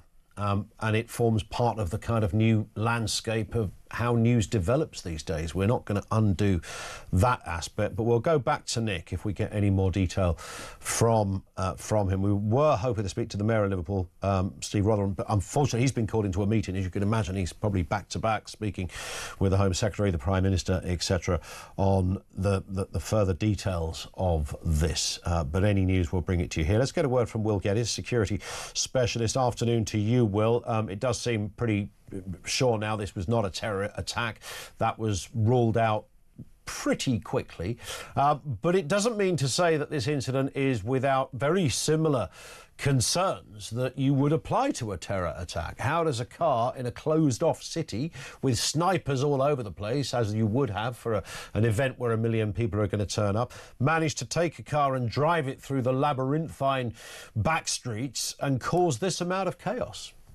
Yeah, no, good afternoon, Ian. I couldn't agree with you more. I mean, certainly these events, these parades, festivities, even, for example, large concert halls or arenas, certainly since Manchester arena bombing by Salman Abedi, there were many, many things to learn from that particular scenario. And that falls under this great banner of what they call protect duty, which legislation is trying to be pushed through government right now to make sure that open spaces, especially where you'd have a parade, will be better protected, and particularly against what we now recognize almost on a monthly basis is attacks, for whatever reason it might be, utilizing a vehicle. Mm. And that's the problem, isn't it? You can understand why initially, within a very short period of time, information got out, because we have seen cars used as a weapon of choice in terror attacks. We've seen it all over Europe, in many areas, from France, Germany in particular, where this has happened. So it's little wonder that that was perhaps many people's go-to assessment of what was happening here. Yeah, I mean, I'd agree with you. And I mean, it was one of the first things that I started considering, bearing in mind that you would hope that within the contingency planning for this event, that the authorities would have considered, as I would do. And I mean, I've done the risk assessment and manned the security of some very major events in the central parts of major cities. So I know for a fact that you will look at the widest spectrum of potential risks that could impact, and you look at what mitigation measures you want to put in place to ensure that those can't be realised. Now, in this instance, from what I understand, there was a cordon on Water Street, but again, as we saw with Manchester Arena, that the threat won't necessarily, and doesn't have to be a terrorist, the threat will try and target people when they're either entering or leaving, which is the most vulnerable points, if you like. So at the end of this parade, you had many of the supporters, many of the attendees, people going along to this thing, that would be leaving by various different routes. Now, the police, we've got new mitigation measures, hostile vehicle mitigation measures that we're seeing pop up in various cities across the country, which could be anything from new street furniture, including concrete planters, to prevent this kind of attack taking place. But the police also, I know this, will use on cordons their own vehicles to block off streets.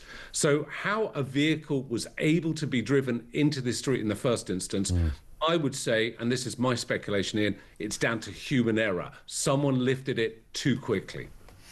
In terms of what the police did next, Will, which of course was not naming the suspect, they wouldn't be able to do that just yet, but certainly giving details of his age, his ethnicity and where he was from. This was largely as a response of accusations of shortcomings over Southport. And clearly the police thought, if we put this information out there, we can stop this escalating into something else. I guess the difficulty from a security perspective, as one of our texters just mentioned, does that mean they have to do this every time? And if the next time they don't mention the word white, what are people going to extrapolate from that?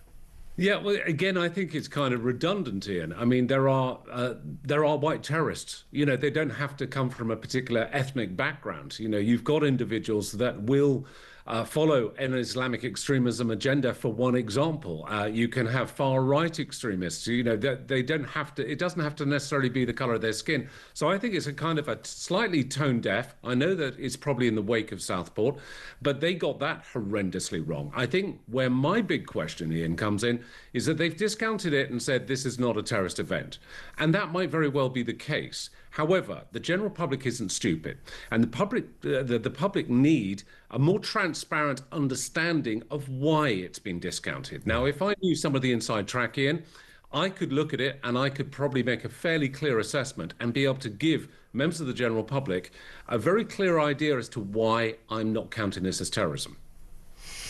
It's interesting, isn't it, as well? And again, in the world of misinformation, I think I've probably seen maybe a dozen different images of apparently the driver getting arrested. All different people, by the way. So these are different people where there were other arrests that took place. Clearly those that wanted to maybe get to the car, those that were just angry, we all understand that, and getting arrested as a result under a basic public order offence. But of course it doesn't stop people taking that clip saying, this is the driver, it doesn't look 53 to me, looks like 19. Well, that's because it's not him, mate. But everyone's an armchair journalist now. Yeah, I mean, unfortunately, with social media, and you were saying a little earlier, Ian, about, you know, trying to dissuade viewers and listeners from seeking out some of the footage from the day yesterday, and particularly from this attack. And I would agree and concur with that, because, again, what is seen can never be unseen, and there's some pretty unpleasant footage out there. But having said that, you know, this information, you know, it's kind of useful in some ways, particularly for the police in their investigation. They'll be reviewing, no doubt, the CCTV in the local area. But they've also put out a call to the general public on social media to say, if you have any footage, please send it to us. And now we've got to understand that there is a legal process that has to follow now in terms of charging this individual and then a subsequent court case. But this information will be incredibly valuable. But like you rightly say, Ian, the problem is that everybody wants their little moment in the sunshine. And so they will put up anything as almost clickbait. Indeed. Will, thank you for your time as ever. Very thorough stuff from Will Geddes, security specialist, on the response there, how this happened. I mean, these will be the questions. And naturally, there's going to be a huge amount of people being called into offices asking how this happened. Now, of course, the counter is that if somebody is determined to do something, whether it's bombing, whether it's a car, whatever, they will do it, right? I mean, if you really want to, you will find a way to get in. This was a parade, a jubilant moment for Liverpool. It wasn't the G7 taking place where world leaders were there, where the kind of security would also, obviously, whenever there's a big crowd, there's a lot of security. But one has to reasonably assume there's different levels of that. You're not talking about protecting the head of the World Economic Forum or something. It's a football team celebrating in their city. So yes, they would have closed roads off, but I doubt whether every single road was affixed with a big concrete bollard right the way across it. There would have been points where you think, well, drivers will just use their, a lot of it was just about common sense. This road's closed because there's a parade. If someone is determined to cause damage, and again, we don't know the motives for the person who was driving the car. Lots of speculation they came out of a bar and were drunk. Other speculation that wasn't the case at all. Again, I'm seeing 10 different videos online of people going, this is the driver. No, that's the driver. No, this is the driver. And that's the world we're in. And I'm thinking, why are you even, you're not a copper. You're not a journalist. You're not even anywhere near Liverpool. And you're making wild speculation. And you'd think, and it comes back to my curious and absolutely futile and misplaced belief that ultimately everyone plays nicely. Everyone knows that you wouldn't put that out there on social media unless you absolutely knew. But it doesn't work like that. It really doesn't work like that. Lots of people don't know. They think it's okay. And it's like, oh, well, I've just seen this. Looks like, yeah, I'll stick that up there.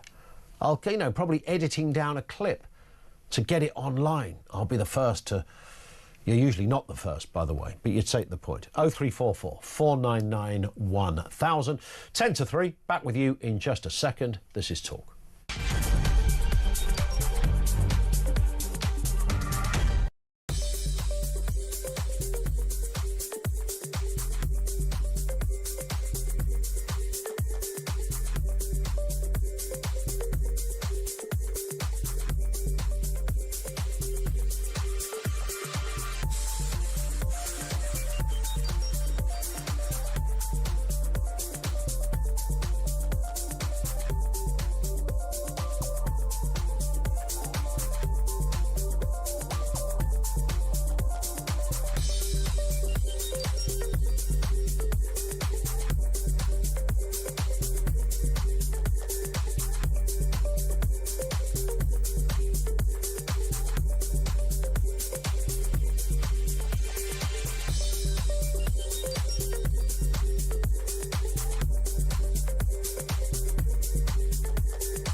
from the beginning, they were very critical of the scrapping of the winter fuel allowance. They were in touch with voters, particularly in the red wall seats. They knew this would go down badly, and they were proven absolutely right. I think Labour have shown that they're no longer in touch with their heartlands and no longer in touch with their base.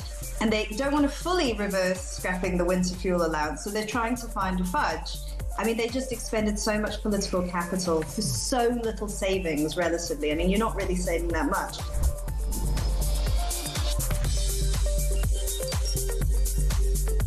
I don't know whether it'll be a game changer, Julia, but it is the right decision.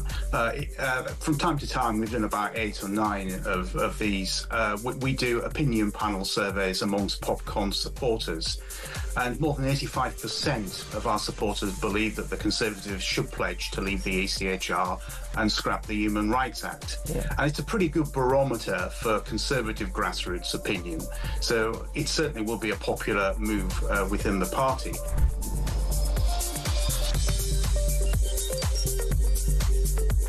Aspirational, I suppose, rather than a prophecy. I'm not trying to say that I definitely know for sure. I'm suggesting or making the argument that so many major things have happened that the woke movement, as we've known it, is coming to an end. There's too many things. There's the Supreme Court ruling saying that biological sex in the Equality Act means biological sex. There's the Cass review, which led to the puberty blockers being banned.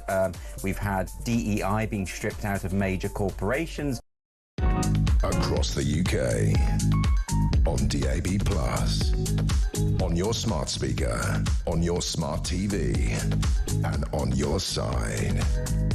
This is Talk. Just gone 10 to 3. On a lighter note, we've got the voice of doom. It's a brand new voice. It's the mystery voice with a political angle for the uninitiated. You're looking for usually a politician, past or present, but someone obviously linked to politics in some shape or form. Let's have a listen. And I welcome this judgment. Who is that? If you think you know, 87222, here it is again. And I welcome this judgment. Don't phone in. You can message in if you want to have a crack at it. And if we get a right answer, I think we will on this. The last one went on the first day. The one before that took 14 days. The one before that took 21 days. How long will this one go on for? Here it is again. And I welcome this judgment. Who's that? 87222. The right answer coming on the other side of the news, assuming somebody gets it right. By the way, there's no prizes, by the way. You just do this for kudos. This is James down in London. James, what have you got for us? Good afternoon. Yeah, hi, Ian. Hi. Yeah, I just want to talk about the 3-tier policing system that we've got up in Merseyside. We've got a chief constable who's not worth the butter she's buttered on, because we've got her coming round saying this guy was a white person, his nationality was British, but when this happened in Southport, we got told that this was a local teenager from Cardiff. She didn't mention anything about the ricin. She said there was no terrorism and there was ricin found in that property. So I'm sick and tired of the 2-tier system of Merseyside police. So when it happens again and we get no description, what are we expected to think? Do you think, James, that in a way, some might say you've sort of answered the question, because of the mess up the first time around, they have been forced to make this announcement this time around? The reason the person wasn't named before is because they were a child, as in the eyes of the law. They were 17. So that would explain that.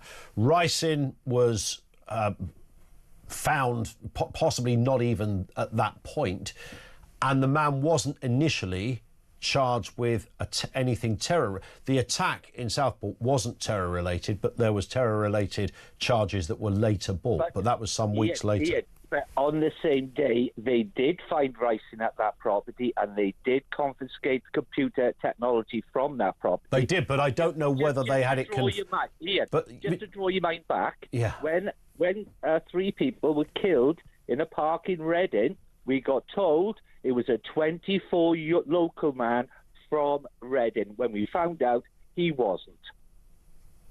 But that would have. But that's not somebody. Okay, but that's not somebody making it up, is what I'm saying. I don't know where the Reading story came from. Yeah, they failed to tell us. But you wouldn't be able to. I mean, I wouldn't, even as a journalist, I wouldn't expect to have the ricin information for about 6 months, let alone 6 hours. What about the colour of the individual in Reading? What about the colour of the individual in Birmingham in the gay quarter that beat up? Yeah, but this has never happened before until now. Until today, almost. It's happened many a times, Ian. We always get told it's a 38-year-old man with no descriptions, which should be easy to find because he's not black, he's not white, he's not brown. We don't know the colour of this individual. This is what the police and the... OK, but aren't the police... always play. Aren't the police now saying, because we don't want James in London or anyone else to feel that we're not being forthcoming... We will be forthcoming, so we're now telling you it was a 53-year-old white man that's been arrested. No, it was a 53-year-old white man, British.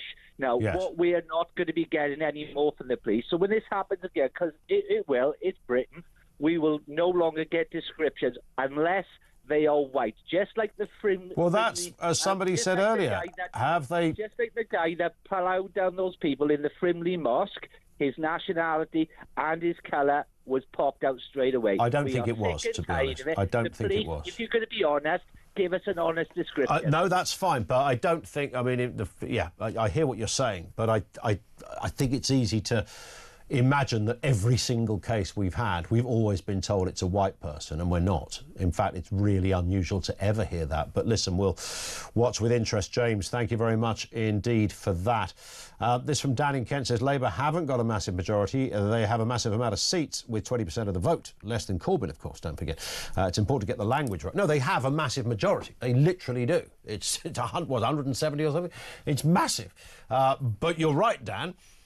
The share of the vote, and I invariably do point this out, is delicate. And as Dan rightly says, it was less than Corbyn got.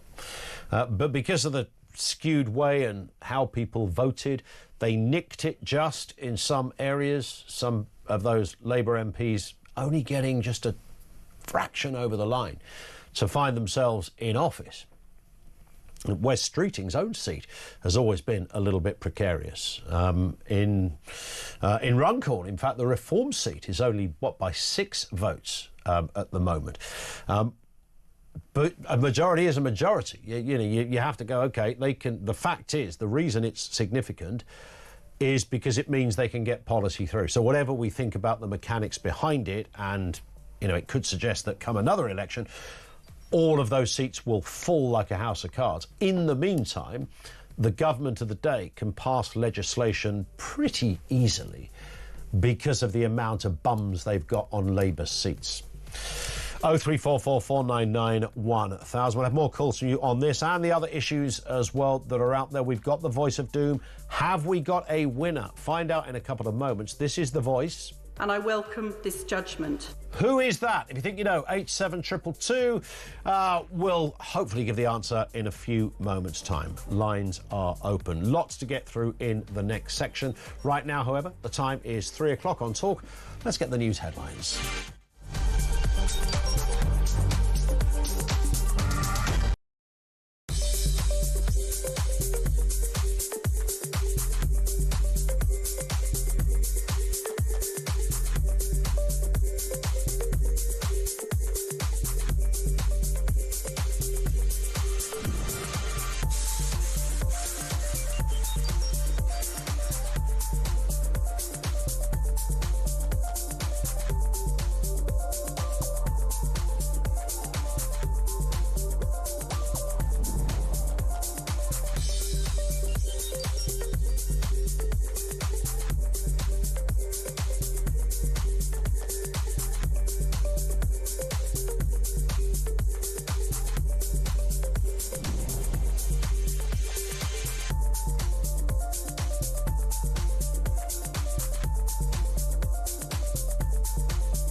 across the UK. On DAB+, on your smart speaker, on your smart TV, and on your side.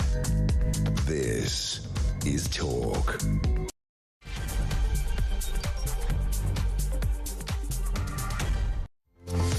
Welcome back. 3 minutes after 3 o'clock. So, Nigel Farage says he will fund universal winter fuel payments, not even means-tested, universal winter fuel payments, and scrap the two-child benefit cap. He's going to do this by ditching net zero, positioning himself and his party as the true alternative to Labour with the slogan, vote reform, get reform. He's been an incredibly efficient operator in this space. That's what he said this morning. Do you trust reform to get it right? Do you trust them to keep their word? There were some big spending pledges there this morning.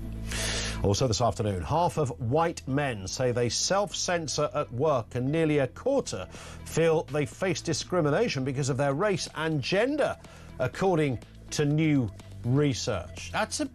How did we get here into these? We keep walking into these curious places in contemporary life where you think half an hour ago this wouldn't have been a thing. What the heck has gone wrong? We'll talk to Andrew Gold on this in just a moment. And disposable vapes are being sold for as little as 29p in a crazy fire sale before a ban kicks in at the weekend. But there are fears the move could drive 200,000 people back to smoking. I think it's the kids, isn't it? It's the youth. They're trying to address this. When you can buy a banana chocky wookie doodah flavoured vape, you're aiming that at like a 14-year-old who've never smoked, usually.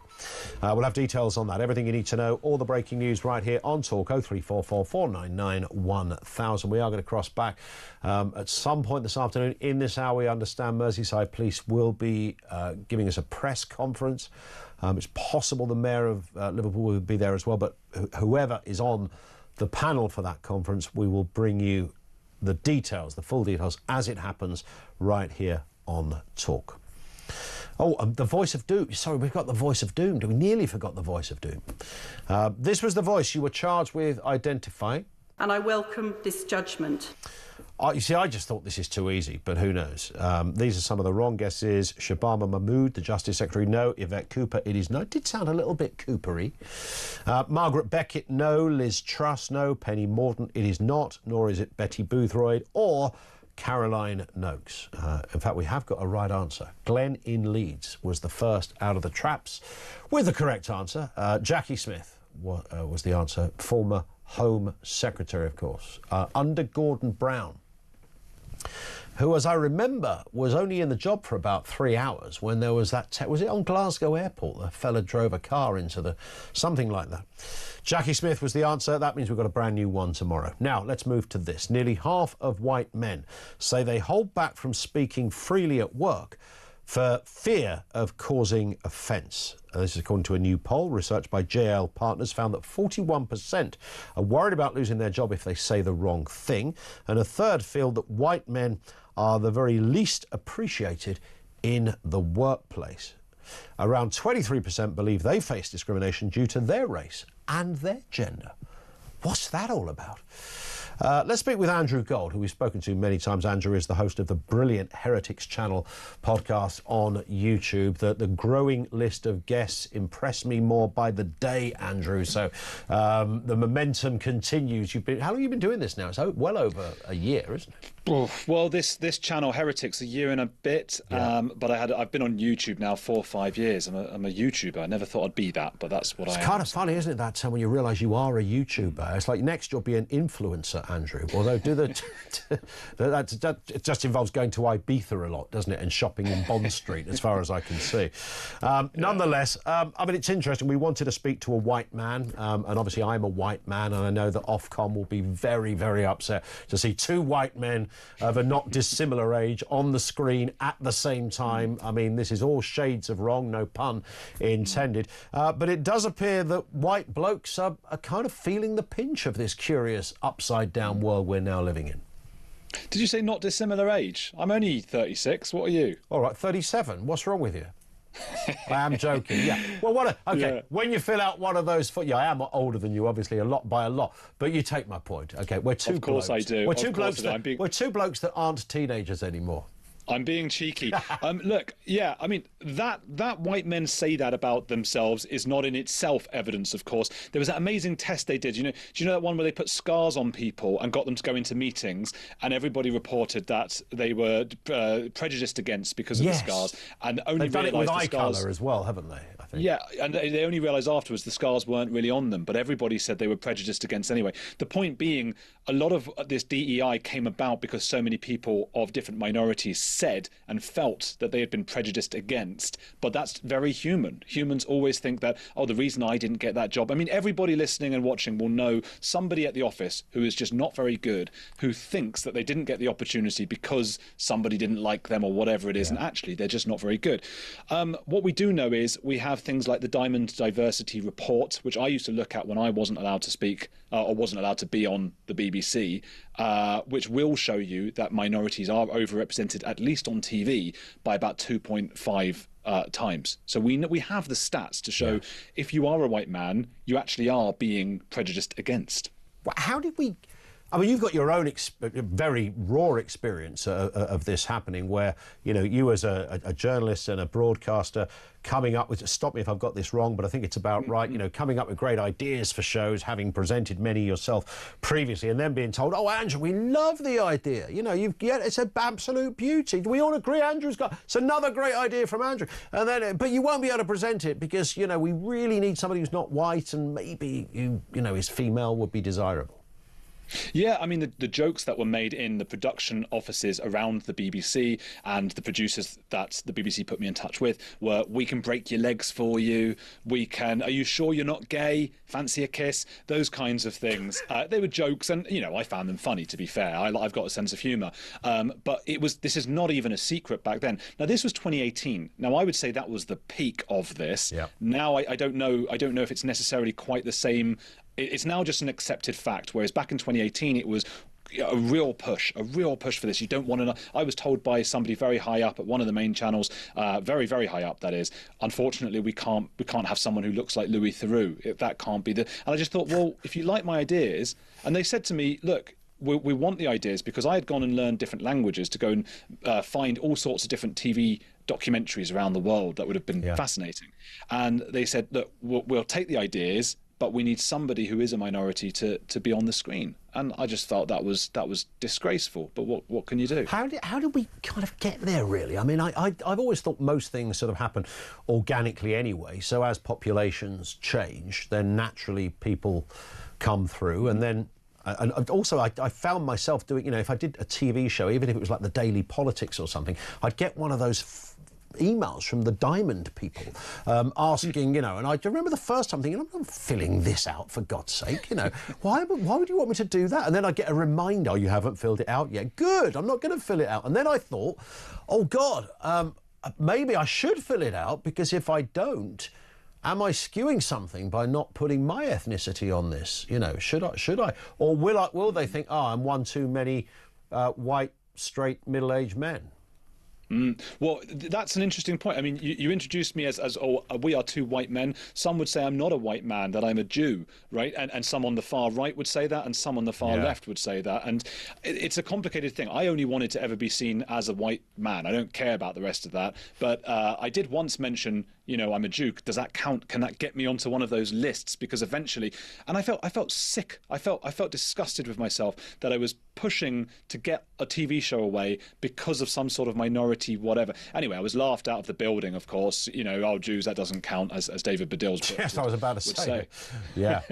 Yeah. But I mean, it is a fact that those Diamond people, the Diamond Diversity people, are among many DEI people who don't get enough criticism. Nobody knows about them. You do and I do, but the average person listening doesn't know about the Diamond Diversity Report. And these are people who now have a job and they have to keep their job. So no matter what point we reach at the most amazing diversity ever in the world, they have to push for more, otherwise they lose their jobs. And that has been the history of all sorts of endeavours. I mean, we don't have long enough to go into the whole thing, but that's how communism started. That's where the Stasi and the Bolsheviks went. You end up with all of these state workers. They all have to look like they're they're doing something. They're all lifting someone up, whoever that might be, and they're busybodies who make for an unfair and unequal society, which is what we've headed into. Yeah. By the way, I wasn't going to mention the Jewish thing, but now you've mentioned, we might have to terminate the interview now, Andrew, because that's clearly that's skewed our kind of guest. When I was at the BBC, it was every guest. I mean, goodness me, every guest had to be logged, and how many. There was a couple of producers that would sometimes just make it up, and I was quite appreciative of that. I mean, they didn't just put, oh yeah, it was lots of white people. They did it properly in a way. But this idea that everything had to be logged, and as you rightly say, it's an industry, and I think when you see this with not just, I mean, we're talking about in the media and places such as that, but in other areas, big corporations, HSBC, whatever, that hire in these people. I genuinely think, and this is just how I see it, Andrew, that, somebody knocks on their door and says, hi, we're from the Acme Diversity Emporium, and we'd like to make your staff not racist. How do you feel about that? And they go, wow, really? How much is it to make my staff not racist? Well, we've got a right bargain for you. It's only £5,000 per staff member. You employ 200,000 people. You begin to go, I can see where this idea came from. But that seems to be what's happening, is that companies are scared not to embrace it for fear of somebody suggesting that they are therefore racist or there's some kind of barrier to equality. Well, I've seen in the podcast industry, and it doesn't get spoken about very much, the podcast industry, because what we think of is YouTubers like me or trigonometry or whatever, but you also have this kind of industry which would involve more mainstream figures. Think of Gary Lineker and those kind of production companies. So there is this big audio industry that toes the line very much the same way the BBC or Channel 4 might do. And I've seen letters from high-ups in those industries, from bullies, basically, who have made everybody in audio production, in podcasting, the whole thing, sign these ridiculous contracts that say we will never turn up and at a place unless there's a certain number of black people. We will never go to we need to make sure we have a certain percentage of people at our company, or nobody will deal with them. So they are being forced and bullied into this. And again, this is a story we've seen repeated throughout human history. This is a kind of ultra, I hate to boil it down to just politics because it's more than that, but it's sort of an ultra left-wing stroke kind of Marxist sort of dictatorial ideology. I mean, these people are immovable, though, aren't they? I mean, they genuinely believe it. I'm sure they do. Yeah. It's as you were saying, someone comes in and says, we'll sort your racism out for you. Yeah. If anybody's not that politically involved, who wouldn't want that? What a lovely idea. I don't want to be working with racists. I don't want to be a racist. I think it's one of the worst things you can be or be called nowadays, isn't it? So, no one wants it. Unfortunately, these things are a lot more complicated than they seem, as again, we've seen time after time throughout history. Lovely ideas, but when we have to implement authoritarian measures to enact them, things go drastically wrong. And it is sad. Look, if you get to a point where you've got, you're black here and you're the only black person in the office, that is quite sad. But if you have to implement authoritarian measures to make sure there are enough of this and that and different ethnicities, you are going to stoke all kinds of tribalism, rather than what we should be doing, which is making people who are minorities to this country feel like they want to adapt. That's what happened with the Jews, for example. Yeah. Everyone Jewish I know, they see themselves as a white bloke or whatever. Yes, they have some different cultures, but they really, really want to adapt. I lived in Argentina for 6 years. At no point was I in an office there and thinking, gosh, why are there no other English people over here? I'm in bloody Argentina. Of course there aren't. And of course, nobody's giving me promotions. Nobody, and I was losing jobs to Argentinians who I thought I was better than, because they're from there. That's their advantage. Unfortunately, it's just a reality. And if I started implementing authoritarian measures, it would stoke ethnic divisions, which we've had enough of in Argentina between the Brits and the Argentines. You don't want to start. Imagine if you started all that off again. Andrew Gold, famous for lots of things, particularly, yes, Falklands too.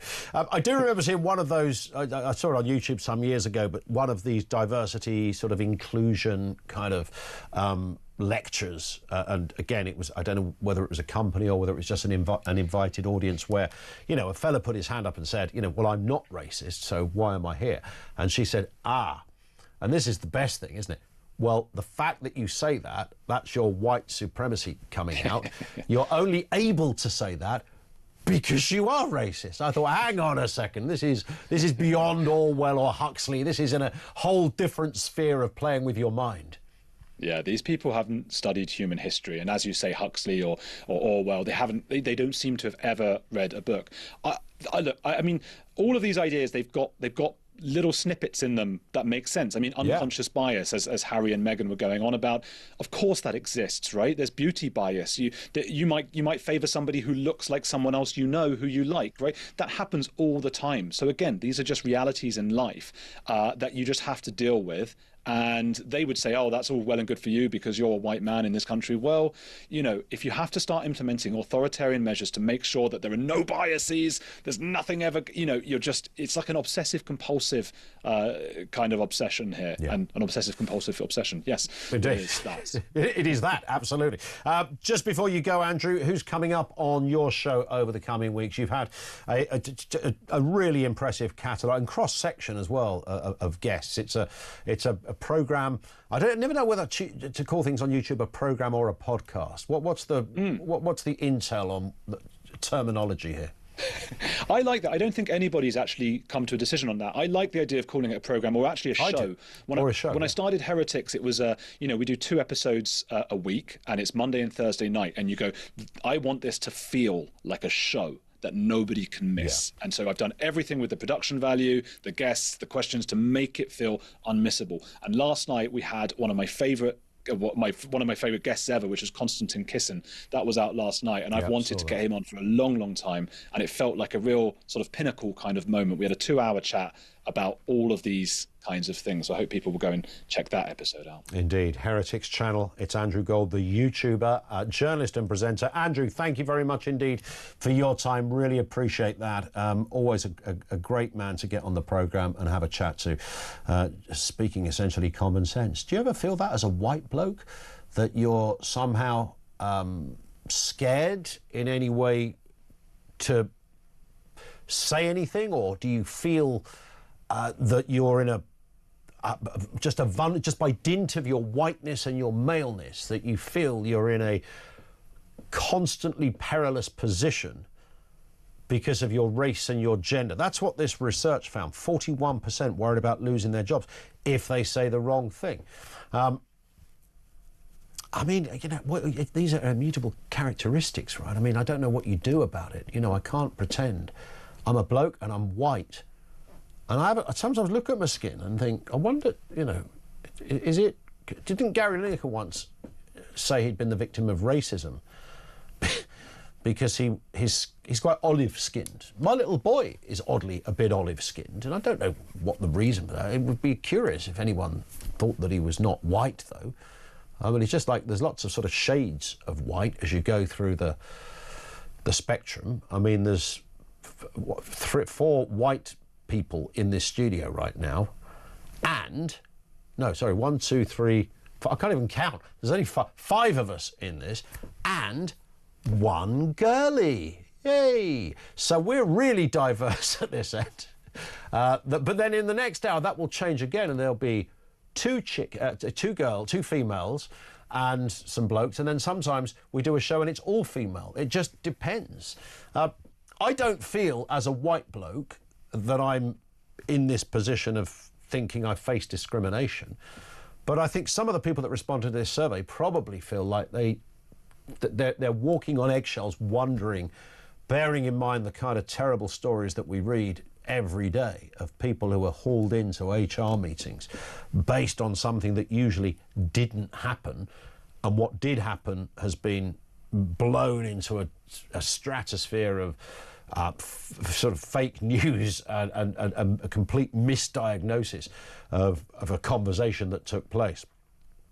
Somebody being dominant. Oh, you're being dominant because it's like somebody having an argument on the train and somebody calling them racist and saying, well, why are you calling me racist? I'm having an argument with you because you're playing your phone loudly on a train. I'm certainly not having an argument with you because of your colour. So maybe it's a little bit of that. 0344 499 1000. We're going to cross there now, Adam, for this. Let's cross. Press conference happening in Liverpool. Police press conference speaking Assistant Chief Constable Jenny Sims and Detective Superintendent Karen Jaundrill. Prior to the incident, hundreds of thousands of people lined the streets of Liverpool and the city centre to pay tribute to Liverpool Football Club as they paraded their Premier League trophy.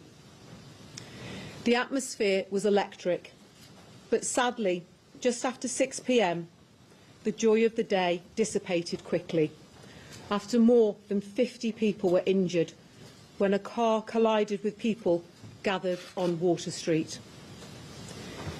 We had worked extensively with event organisers and key partner agencies in the months ahead of the potential parade, and a robust traffic management plan was in place, which included a number of local authority road closures throughout the route and the city centre. This included Water Street, which was closed to traffic. It is believed the driver of the Ford Galaxy car involved in this incident was able to follow an ambulance onto Water Street after the roadblock was temporarily lifted, so that the ambulance crew could attend to a member of the public who was having a suspected heart attack. As with many large events, with event organisers we plan for all contingencies, and this included the implementation of road closures to protect pedestrians, and an armed policing presence was also in place throughout the day. There was no intelligence to suggest an incident of this nature would take place, and as we've previously stated, the incident is not being treated as terrorism. An extensive investigation into the precise circumstances of the incident is ongoing, and we continue to ask people not to speculate on the circumstances surrounding the incident and refrain from sharing distressing content online. I have no doubt regarding the impact that this appalling incident has had on those who were injured, their family and friends, and for those who witnessed the incident unfolding in front of them. It is so heartening to hear that the public has also recognised the human impact on our attending officers, staff and other emergency service colleagues from North West Ambulance Service and Merseyside Fire and Rescue. And I want to personally thank the public for their support of first responders who were on scene in a matter of seconds. Following the incident yesterday, I can confirm on behalf of the National Health Service that we are aware of 50 people who were treated at hospital for ongoing treatment. Of those, 11 remain in hospital for ongoing treatment. They are all in a stable condition, and I am pleased to say that they appear to be recovering well. I want to take the opportunity to pay tribute to the brave members of the emergency services who were on the scene of yesterday's incident within a matter of seconds. Following such a shocking incident, they immediately ran towards an extremely uncertain and potentially dangerous situation in an effort to protect members of the public and fellow emergency responders from harm. Merseyside Police continues to work with other emergency services, Liverpool City Council, Liverpool City Combined Regional Authority, local hospitals and health providers, and Liverpool Football Club, collectively in response to this incident. An extensive investigation into the precise circumstances of the incident is ongoing, and we continue to ask people not to speculate on the circumstances surrounding the incident and refrain from sharing distressing content online. Information, including video footage, can be passed via the Merseyside Police Major Incident Police portal, and all details are available on our website. Anyone with information or footage should contact Merseyside Police social media desk via X at MERPOLCC or on Facebook, Merseyside Police Contact Centre, or call 101. Alternatively, contact the independent charity Crime Stoppers anonymously on 0800 555 111 or via their website. I'm now going to hand over to Detective Chief Superintendent Karen Jaundrell, who will update on the investigation. Thank you. My thoughts are with all those injured in this awful incident, their families and friends and everyone who has been affected. Like us, many of you will still be coming to terms with what was a harrowing end to a day of celebration. I want to reassure the public of Merseyside that detectives are making significant progress as we seek to establish the full circumstances that led to this awful incident and bring the person responsible to justice. We have arrested a 53-year-old man from West Derby on suspicion of attempted murder, dangerous driving offences and driving whilst unfit through drugs. He remains in custody where he is being interviewed. We have a total of 65 confirmed casualties, many of whom required hospital treatment, and our officers and family liaison officers are providing specialist support to a large number of these victims. Further work is ongoing to identify other people affected, and we will continue to support these individuals in the days and weeks to come. Due to the number of victims in this case, we have received assistance from our neighbouring forces, for which we are extremely grateful. Our detectives are speaking to any witnesses, including those injured, witnesses at the scene and emergency responders, as we seek to get a full picture of exactly what happened. In addition, extensive CCTV inquiries are being carried out across the city to establish the movements of the car, a Ford Galaxy, before the incident took place. We have already had an incredible response from many of those who were there last night. I thank them for their cooperation and support with our investigation, and I would encourage anyone who has not yet contacted the police who may have information on this incident to do so. Thank you. Thank you.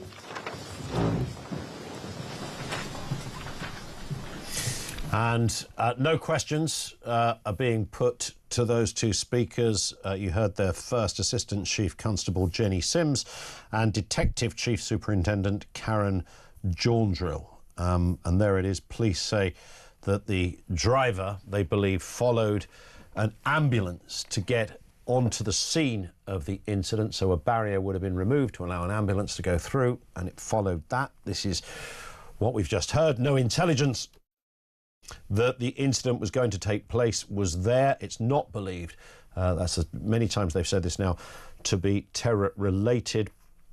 We also heard from the police there, 65 casualties, 50 treated in hospital, 11 remain for ongoing treatment, all in a stable condition and appear to be recovering well. So there's the real headline news in many respects.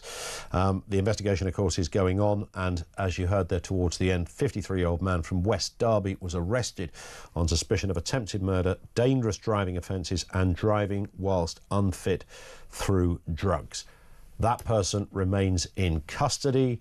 They have been arrested on suspicion of those incidents, not yet charged, and clearly therefore not yet been found guilty. So the law of the land dictates the obvious, but that's as much as we know so far on that press conference from the Assistant Chief Constable and Detective Chief Superintendent that we just heard.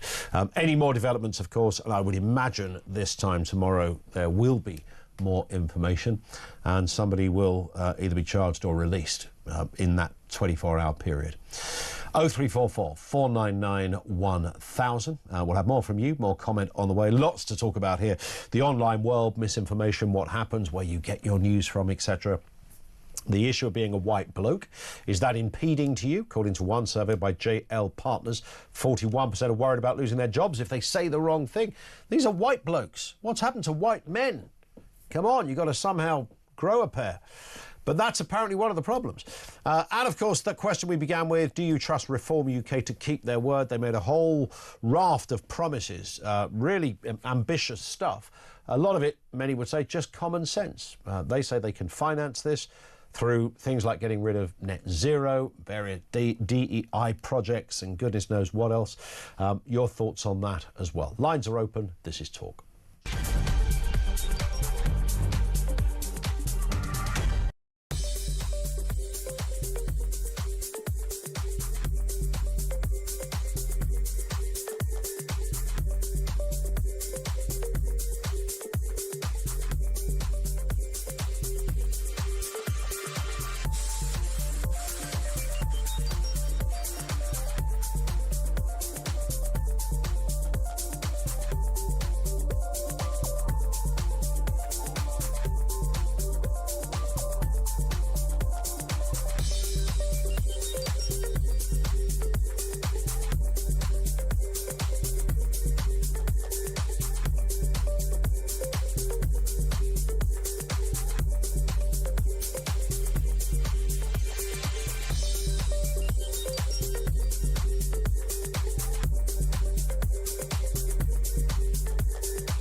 across the UK. On DAB+, on your smart speaker, on your smart TV, and on your side. This is Talk. This is Talk. Just gone 3:30. Let's move into the world of disposable vapes. Apparently you can buy them now for 29p. That's less than a Cadbury Freddo bar. I'm bound to say something on that point. What happened when Freddos were they like 10p or something? I mean, pound for pound, a lot of chocolate in your Freddo. You can now get caramel ones as well. This is, of course, ahead of a ban coming in this weekend, but a report warns that it could drive 200,000 people back to smoking. While the ban aims to cut youth vaping and protect the environment, experts fear it could derail progress towards a smoke-free Britain. Let's speak with Richard Sloggett, founder and programme director of Future Health, former SPAD for the Department for Health and Social Care. Richard, good afternoon to you. Is this going to be the law of unintended consequences coming back to bite the government, or have they got this about right? Yeah, Ian, good afternoon, and great to be here to talk about the research. What we found when we polled people who use vapes and disposable vapes specifically was that 12% of people said that they would go from using a disposable vape to smoking. And when you look across the numbers, that would mean that could be up to 200,000 people then may well go to take up smoking rather than vaping. And obviously, the general trajectory is we want more people to be going from smoking to vaping and from vaping to nothing at all. So we welcome the ban. We think the ban is a good thing, and we think that some of these disposable vapes particularly have been marketed quite heavily towards children. So it's good to try and, stamp down on that. But there could, as you say, be some unintended consequences by bringing this ban in without the right support in place for people to help them transfer to other products. Yeah, I mean, you can get other vapes, of course. I mean, we are just talking about the disposable ones. So what many might say, well, I'll just have to go to a more expensive vape, perhaps. Correct. And one of the things that we found in the work was 54% of people said they would just switch to another product. Now, the challenge here is that the industry's already moved, and actually there's quite a lot of examples of where the industry's actually created new products which are very similar to disposable vapes, which are rechargeable, but they're very, very similar in terms of how they look and feel. So there is a move the industry's already made to kind of actually try and sort of get round this ban. So half of the people who are currently using disposable vapes will move to, as you say, another product. Could they still be bought online, though? I mean, is that still a risk here? So they're not. So the rules mean that you won't be able to buy them online or in store, and any retailer that is found selling these products in either online or in store will be subject to fines by trading standards, and those fines will go up if they're still found to be selling them. One of the other interesting angles here that's been playing through with the Trump tariffs, Ian, is that something like 90% of our vapes come from China. And actually, there's been concern that the market would be flooded with additional Chinese vapes who would be looking to get around these American tariffs and bringing more of those vape products into the UK, and some of those potentially being unlicensed as well. So one of the challenges is with anything like this is how you then go about enforcing it and making it effective in practice, because it's not an easy thing to police, and trading standards have got quite a lot on their plate already. And presumably there will be people who do what some do with cigarettes, and you go to another country and bring a load back, illegal as that would be, but I guess there's going to be a kind of black market in disposable vapes, no way around it. I think there could well be, and there will be people who will be continuing to sell these and pass these on to others. And we've seen that actually with those who are under 18 who are able to get hold of these products by asking others to buy them and purchase them for them. So I think the main point I want to get across is this is a good thing. We don't want these disposable vapes. They're marketed heavily towards children. We don't want children taking up vaping. They do have an environmental impact.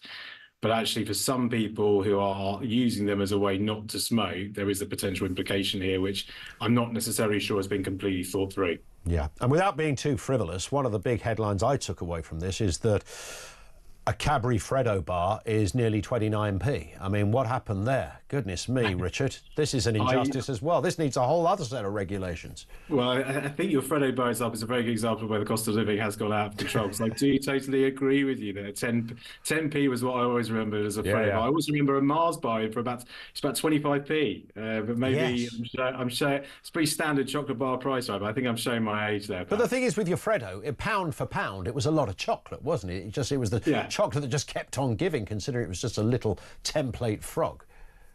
Yeah, exactly. But yeah, your point on their relationship to the price of disposable vapes is a fair one. Yeah, indeed. Listen, great to have you on again, Richard. Thank you for your time. Richard Sloggett, founder and programme director at Future Health, former advisor over there at the Department for Health and Social Care as well. The disposable vape even, is the area where most kids kind of get themselves hooked in onto that. Most have never smoked a cigarette, but the disposable vape thing was very accessible. Those kids will then have to buy... I mean, whenever I've looked I have bought a vape before, and I got totally blown away by the sheer choice that you get. I mean, there's like... Initially, the first one I ever bought was like a little thing that looked like a cigarette. It was white and it had a little tab on the end of it. And then I remember going out and people were bringing out these devices that look more like the kind of stuff you might buy in an Ann Summers shop, for God's sake. I mean, what the hell is that? What you brought that to a pub for? Oh, it's a vape, really? It's more like a canoe. Massive things. And then there's other, so people settle on their own one. I don't know why there's such a big choice, but one would assume that those that are deciding they no longer or can no longer have their disposable ones will simply just move on and migrate to a different kind of vape. Others might start smoking. I don't know. It's so flippin' expensive to smoke. I'd like to think most people won't start smoking. Let's go back to your calls and comments. Johnny is down in London. Johnny, what have you got for us? And are you a white male? I am, Get unfortunately.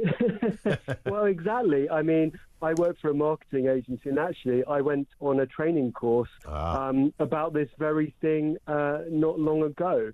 And it was not just, harassment in the workplace, but it was all around white privilege and what that means. And I work for a fairly, medium-sized marketing agency. Yeah. And it was quite strange. And I worry about, so my point really is, kids in primary school, what are they being told? What are they being told in secondary school? And also what's going on in universities if this is going on in private companies. What did the company sense had gone wrong that they felt the need to send you on this course? Or do you think they did what it appears lots of companies do, and that's just go, well, this sounds like a good thing, so we better do it? Yeah, I think that's right. So nothing had happened. no. You weren't a company full of mad racists and all sorts of supremacists that were like kicking off every day with Enoch Powell pictures on your desk and God knows what else. Well, quite no. So the point is that it's all hosted through a third party, so an external company that is basically brought in to do this. And I think it is a problem with HR departments, which are of, various races. Some of them are white, some of them are black and brown and all of the rest of it. And it just seems to be a process that HR goes through. Yeah. And I think there is a huge industry around this now. And like I said, it's a third-party company. We did it online, for example. Yeah. So you went through 15 different modules. Some of them are, don't sexually harass people. Don't. Really? Yeah, I didn't know about that rule. Yeah. And we all sort of knew this already, right? Well, indeed. I mean, that's the sort of unfathomable thing about this. And the other thing as well, when it comes to, diversity in the workplace, Johnny, it's quite possible that you work for a company where somebody, due to race, only employs people who look like them. That's a possibility, but there's loads of other reasons why you would have it. By the way, it's worth saying, in a country that is mostly white, I don't think we should be that surprised that you might get a mostly white workforce. I mean, that just as sure as night follows day, I guess, in that respect. But there was a stat not that long ago, and I can't remember the full details, but why have we not got more, I think it was more, was it women or more people of colour in boardrooms they were looking at? And somebody countered this and said, well, if you think about when, people began starting big companies, not the big pharmaceuticals, but just medium-sized companies, then back in the 70s or the 80s, those people started out at a certain level and they've made their way up to the ladder. Back in that time, in the early 70s, it wasn't a country that was so diverse. It makes sense that you would have more white people in those jobs, right? I think it's really interesting as well, the people that inhabit HR departments as well, that also send people like me, on these courses. So I'd say sort of I'm middle management, right? So, nothing, I'm not like CEO or boardroom or anything like that. Sure. And, it is fair to say that a lot of boardrooms are very male and very white. But actually, middle management in terms of where I am, it is quite diverse. But actually, when you think about the HR departments that are actually kind of paying, doing, the things for these courses and sending these people on these courses, they do tend to be female and they do tend to be non-white. So I think we need to look at HR departments. I was going to say, they're the least diverse places on planet Earth. And there's also a theory. I didn't. Somebody mentioned this in passing to me not that long ago, that HR departments is where people who are very hard left wing look for a job. It's like getting a job in a union almost. It's no longer what used to be, what was it, it's called human resources now. What did they used to be called? I can't remember. Back in the day, there was another name. It's much more than that now. Yeah, exactly. And the reality is, they want more people like them in middle management positions. But actually, there is this thing about bringing up the ladder behind them as well. They don't always support people like them either. So I think a good point. Some of these people are absolute hypocrites as well. But they send people like me on, normal people who are, I'm not racist. I'm male, white, but they hate me for a reason. So they will bring up the drawbridge behind them and not actually support people like them and get, people like them into the HR department. Okay. So how do you identify? So, as a gender, you're male. You don't have to answer this. Are you a straight male or a gay male? I am a straight white male that lives in South Buckinghamshire. I would never have South Buckinghamshire.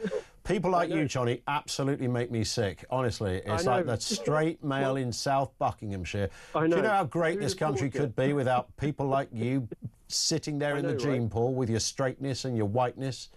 Yeah, what a terrible person I must be, right? Do you have any idea, Johnny, how much this course cost that you were all sent on? The course, I could. So it was myself and other people in a similar position to me. So there were probably at least 20 of us, and it was an external provider from the company. So I work in marketing. For a marketing agency. They hired somebody in to do this. Yeah. So it's an external course that was done. It was all done online. It would have been around. It must have been around £30,000 to £40,000. I would guess to do that. Without doubt. And you can see there's a whole industry there, right? And it's a multi-billion-dollar industry across the world. Listen, Johnny, it's great to speak. You've been a brilliant call, and right bang in the centre of this story, Johnny down in London, who's been on one of the courses to de-radicalise him from his kind of disposition as a bloke who happens to be white and happens to be straight, just in case he might have been a rabid racist or a sexist or a very inappropriate man. He was none of those things, but hey, look, there's a 30 grand course going. Let's send some of the guys on it and we can de-radicalise them from their position of not being radicalised in the first place. Literally nothing to see here. It is a strange old, it's a bit of a hoo-ha, isn't it? It's a very bizarre place we've arrived in. That doesn't mean to say, I mean, surely if you spot a racist in your workplace or a clear overt sexist, I'm sure lots of people have got very odd views that they keep to themselves in their working hours, and that's fine on a variety of issues. But if there are no demonstrable traits or there's no evidence that your workplace is a toxic, a cesspit full of misogyny, homophobia and racism. No, you've got no proof of that, but we're going to send you on the course anyway. It cost her £30,000. I mean, what you have to say, what's that all about? Seriously, what is that all about? 0344 499 1000. Thank you to Elizabeth, by the way. Yes, human resources. Personnel, that's what they were known as. Human resources departments were known as personnel back in the day. And they're used in a very different way. Personnel would, you know, when you arrived in a new job, they would invariably be the people that would make sure you'd filled out all the forms properly so that your tax number is aligned and all of that. And if you left or if you got fired, they might sit in on a meeting. Now, human resources sort of open themselves up to all sorts of things. I can honestly say, in this building, it's a massive building. I don't know where the human resources floor is. I literally have no idea. I think I know some of the people that work there. I think I bumped into one of them in the canteen before we did the show, but I honestly don't know where it is. But it's probably a busy place because it does more than just this. It's a door open to talk about a variety of things. And by the way, sometimes that's absolutely bang on, that you don't have to go literally to your boss with an issue that you think is fundamentally not quite right. I don't have a problem with that. But sending non-racist people on a race awareness course is just a bit flipping weird, right? 0344 499 1000. Our lines are open. This is Talk.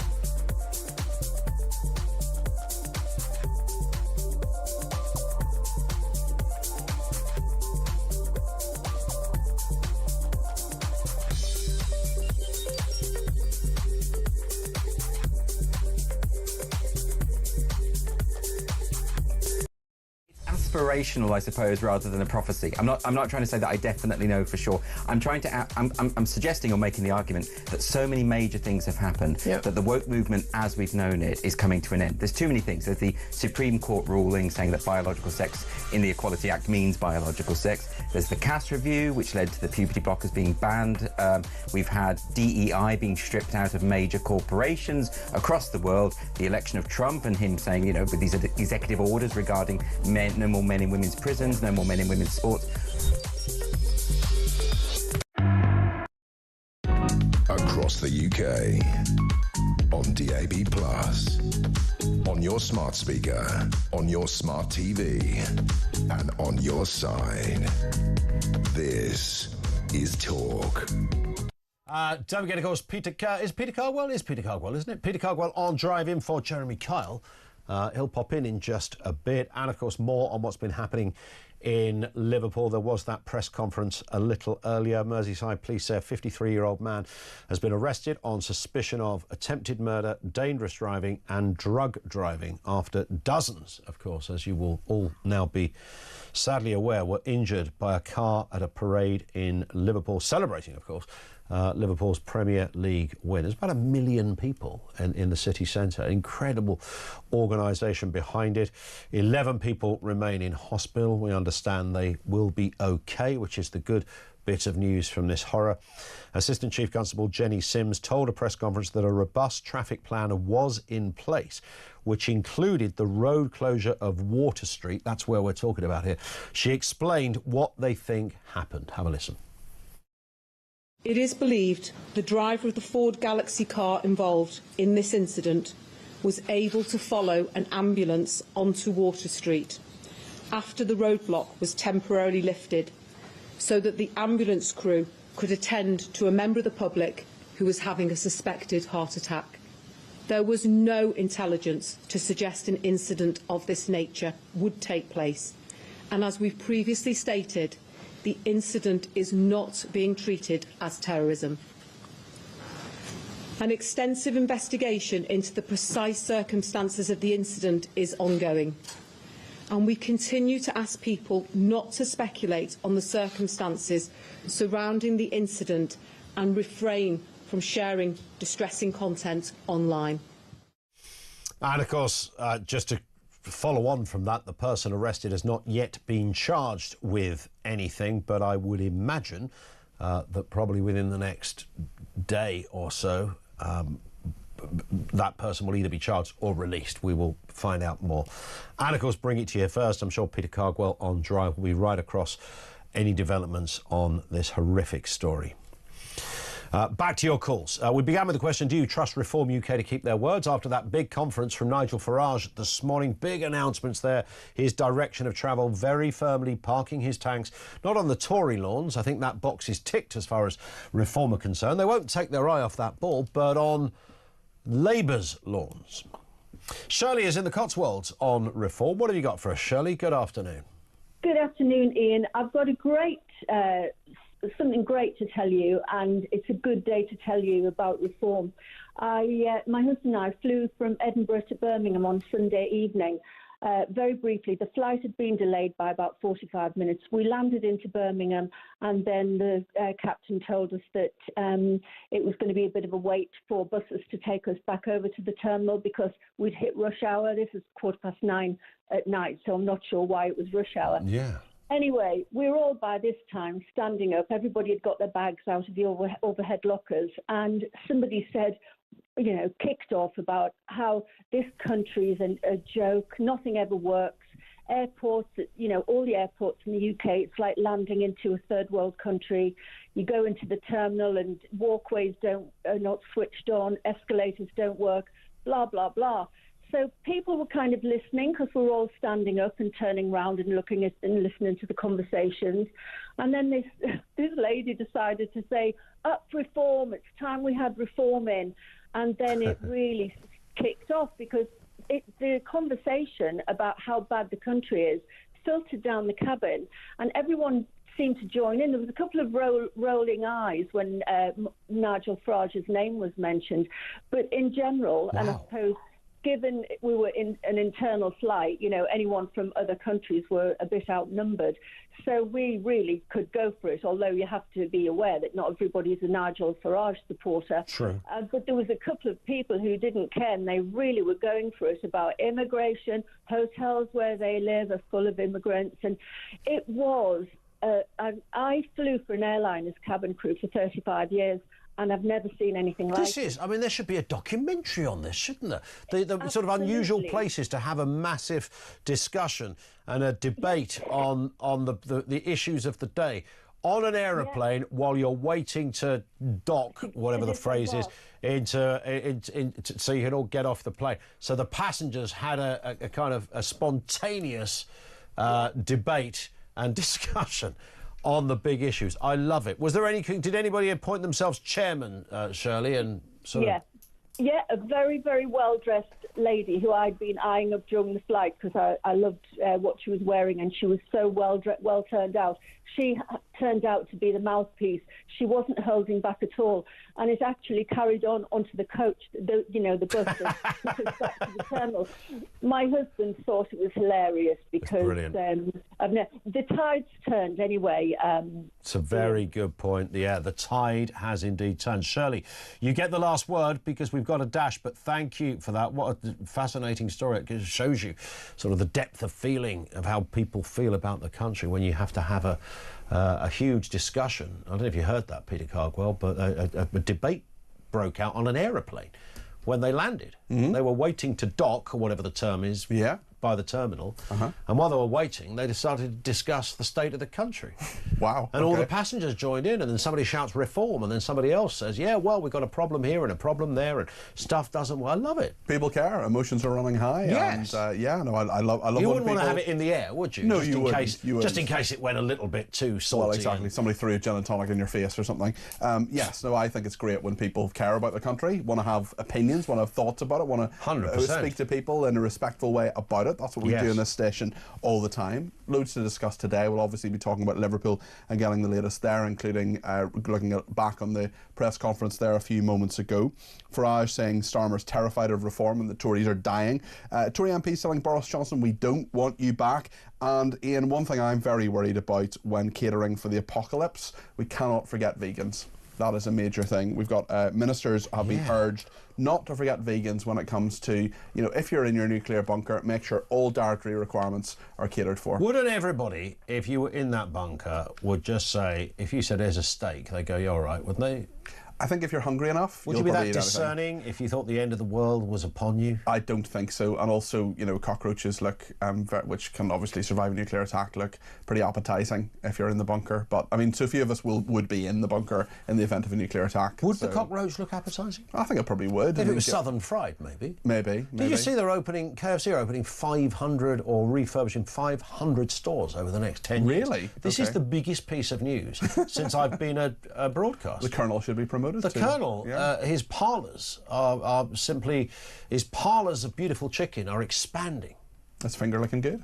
Yeah. I went to one of those moody ones at the weekend, the ones that aren't actually a KFC. No, I don't know those. Well, just a chicken shop. Right, basically. okay, yeah. They sell southern fried chicken. Yeah.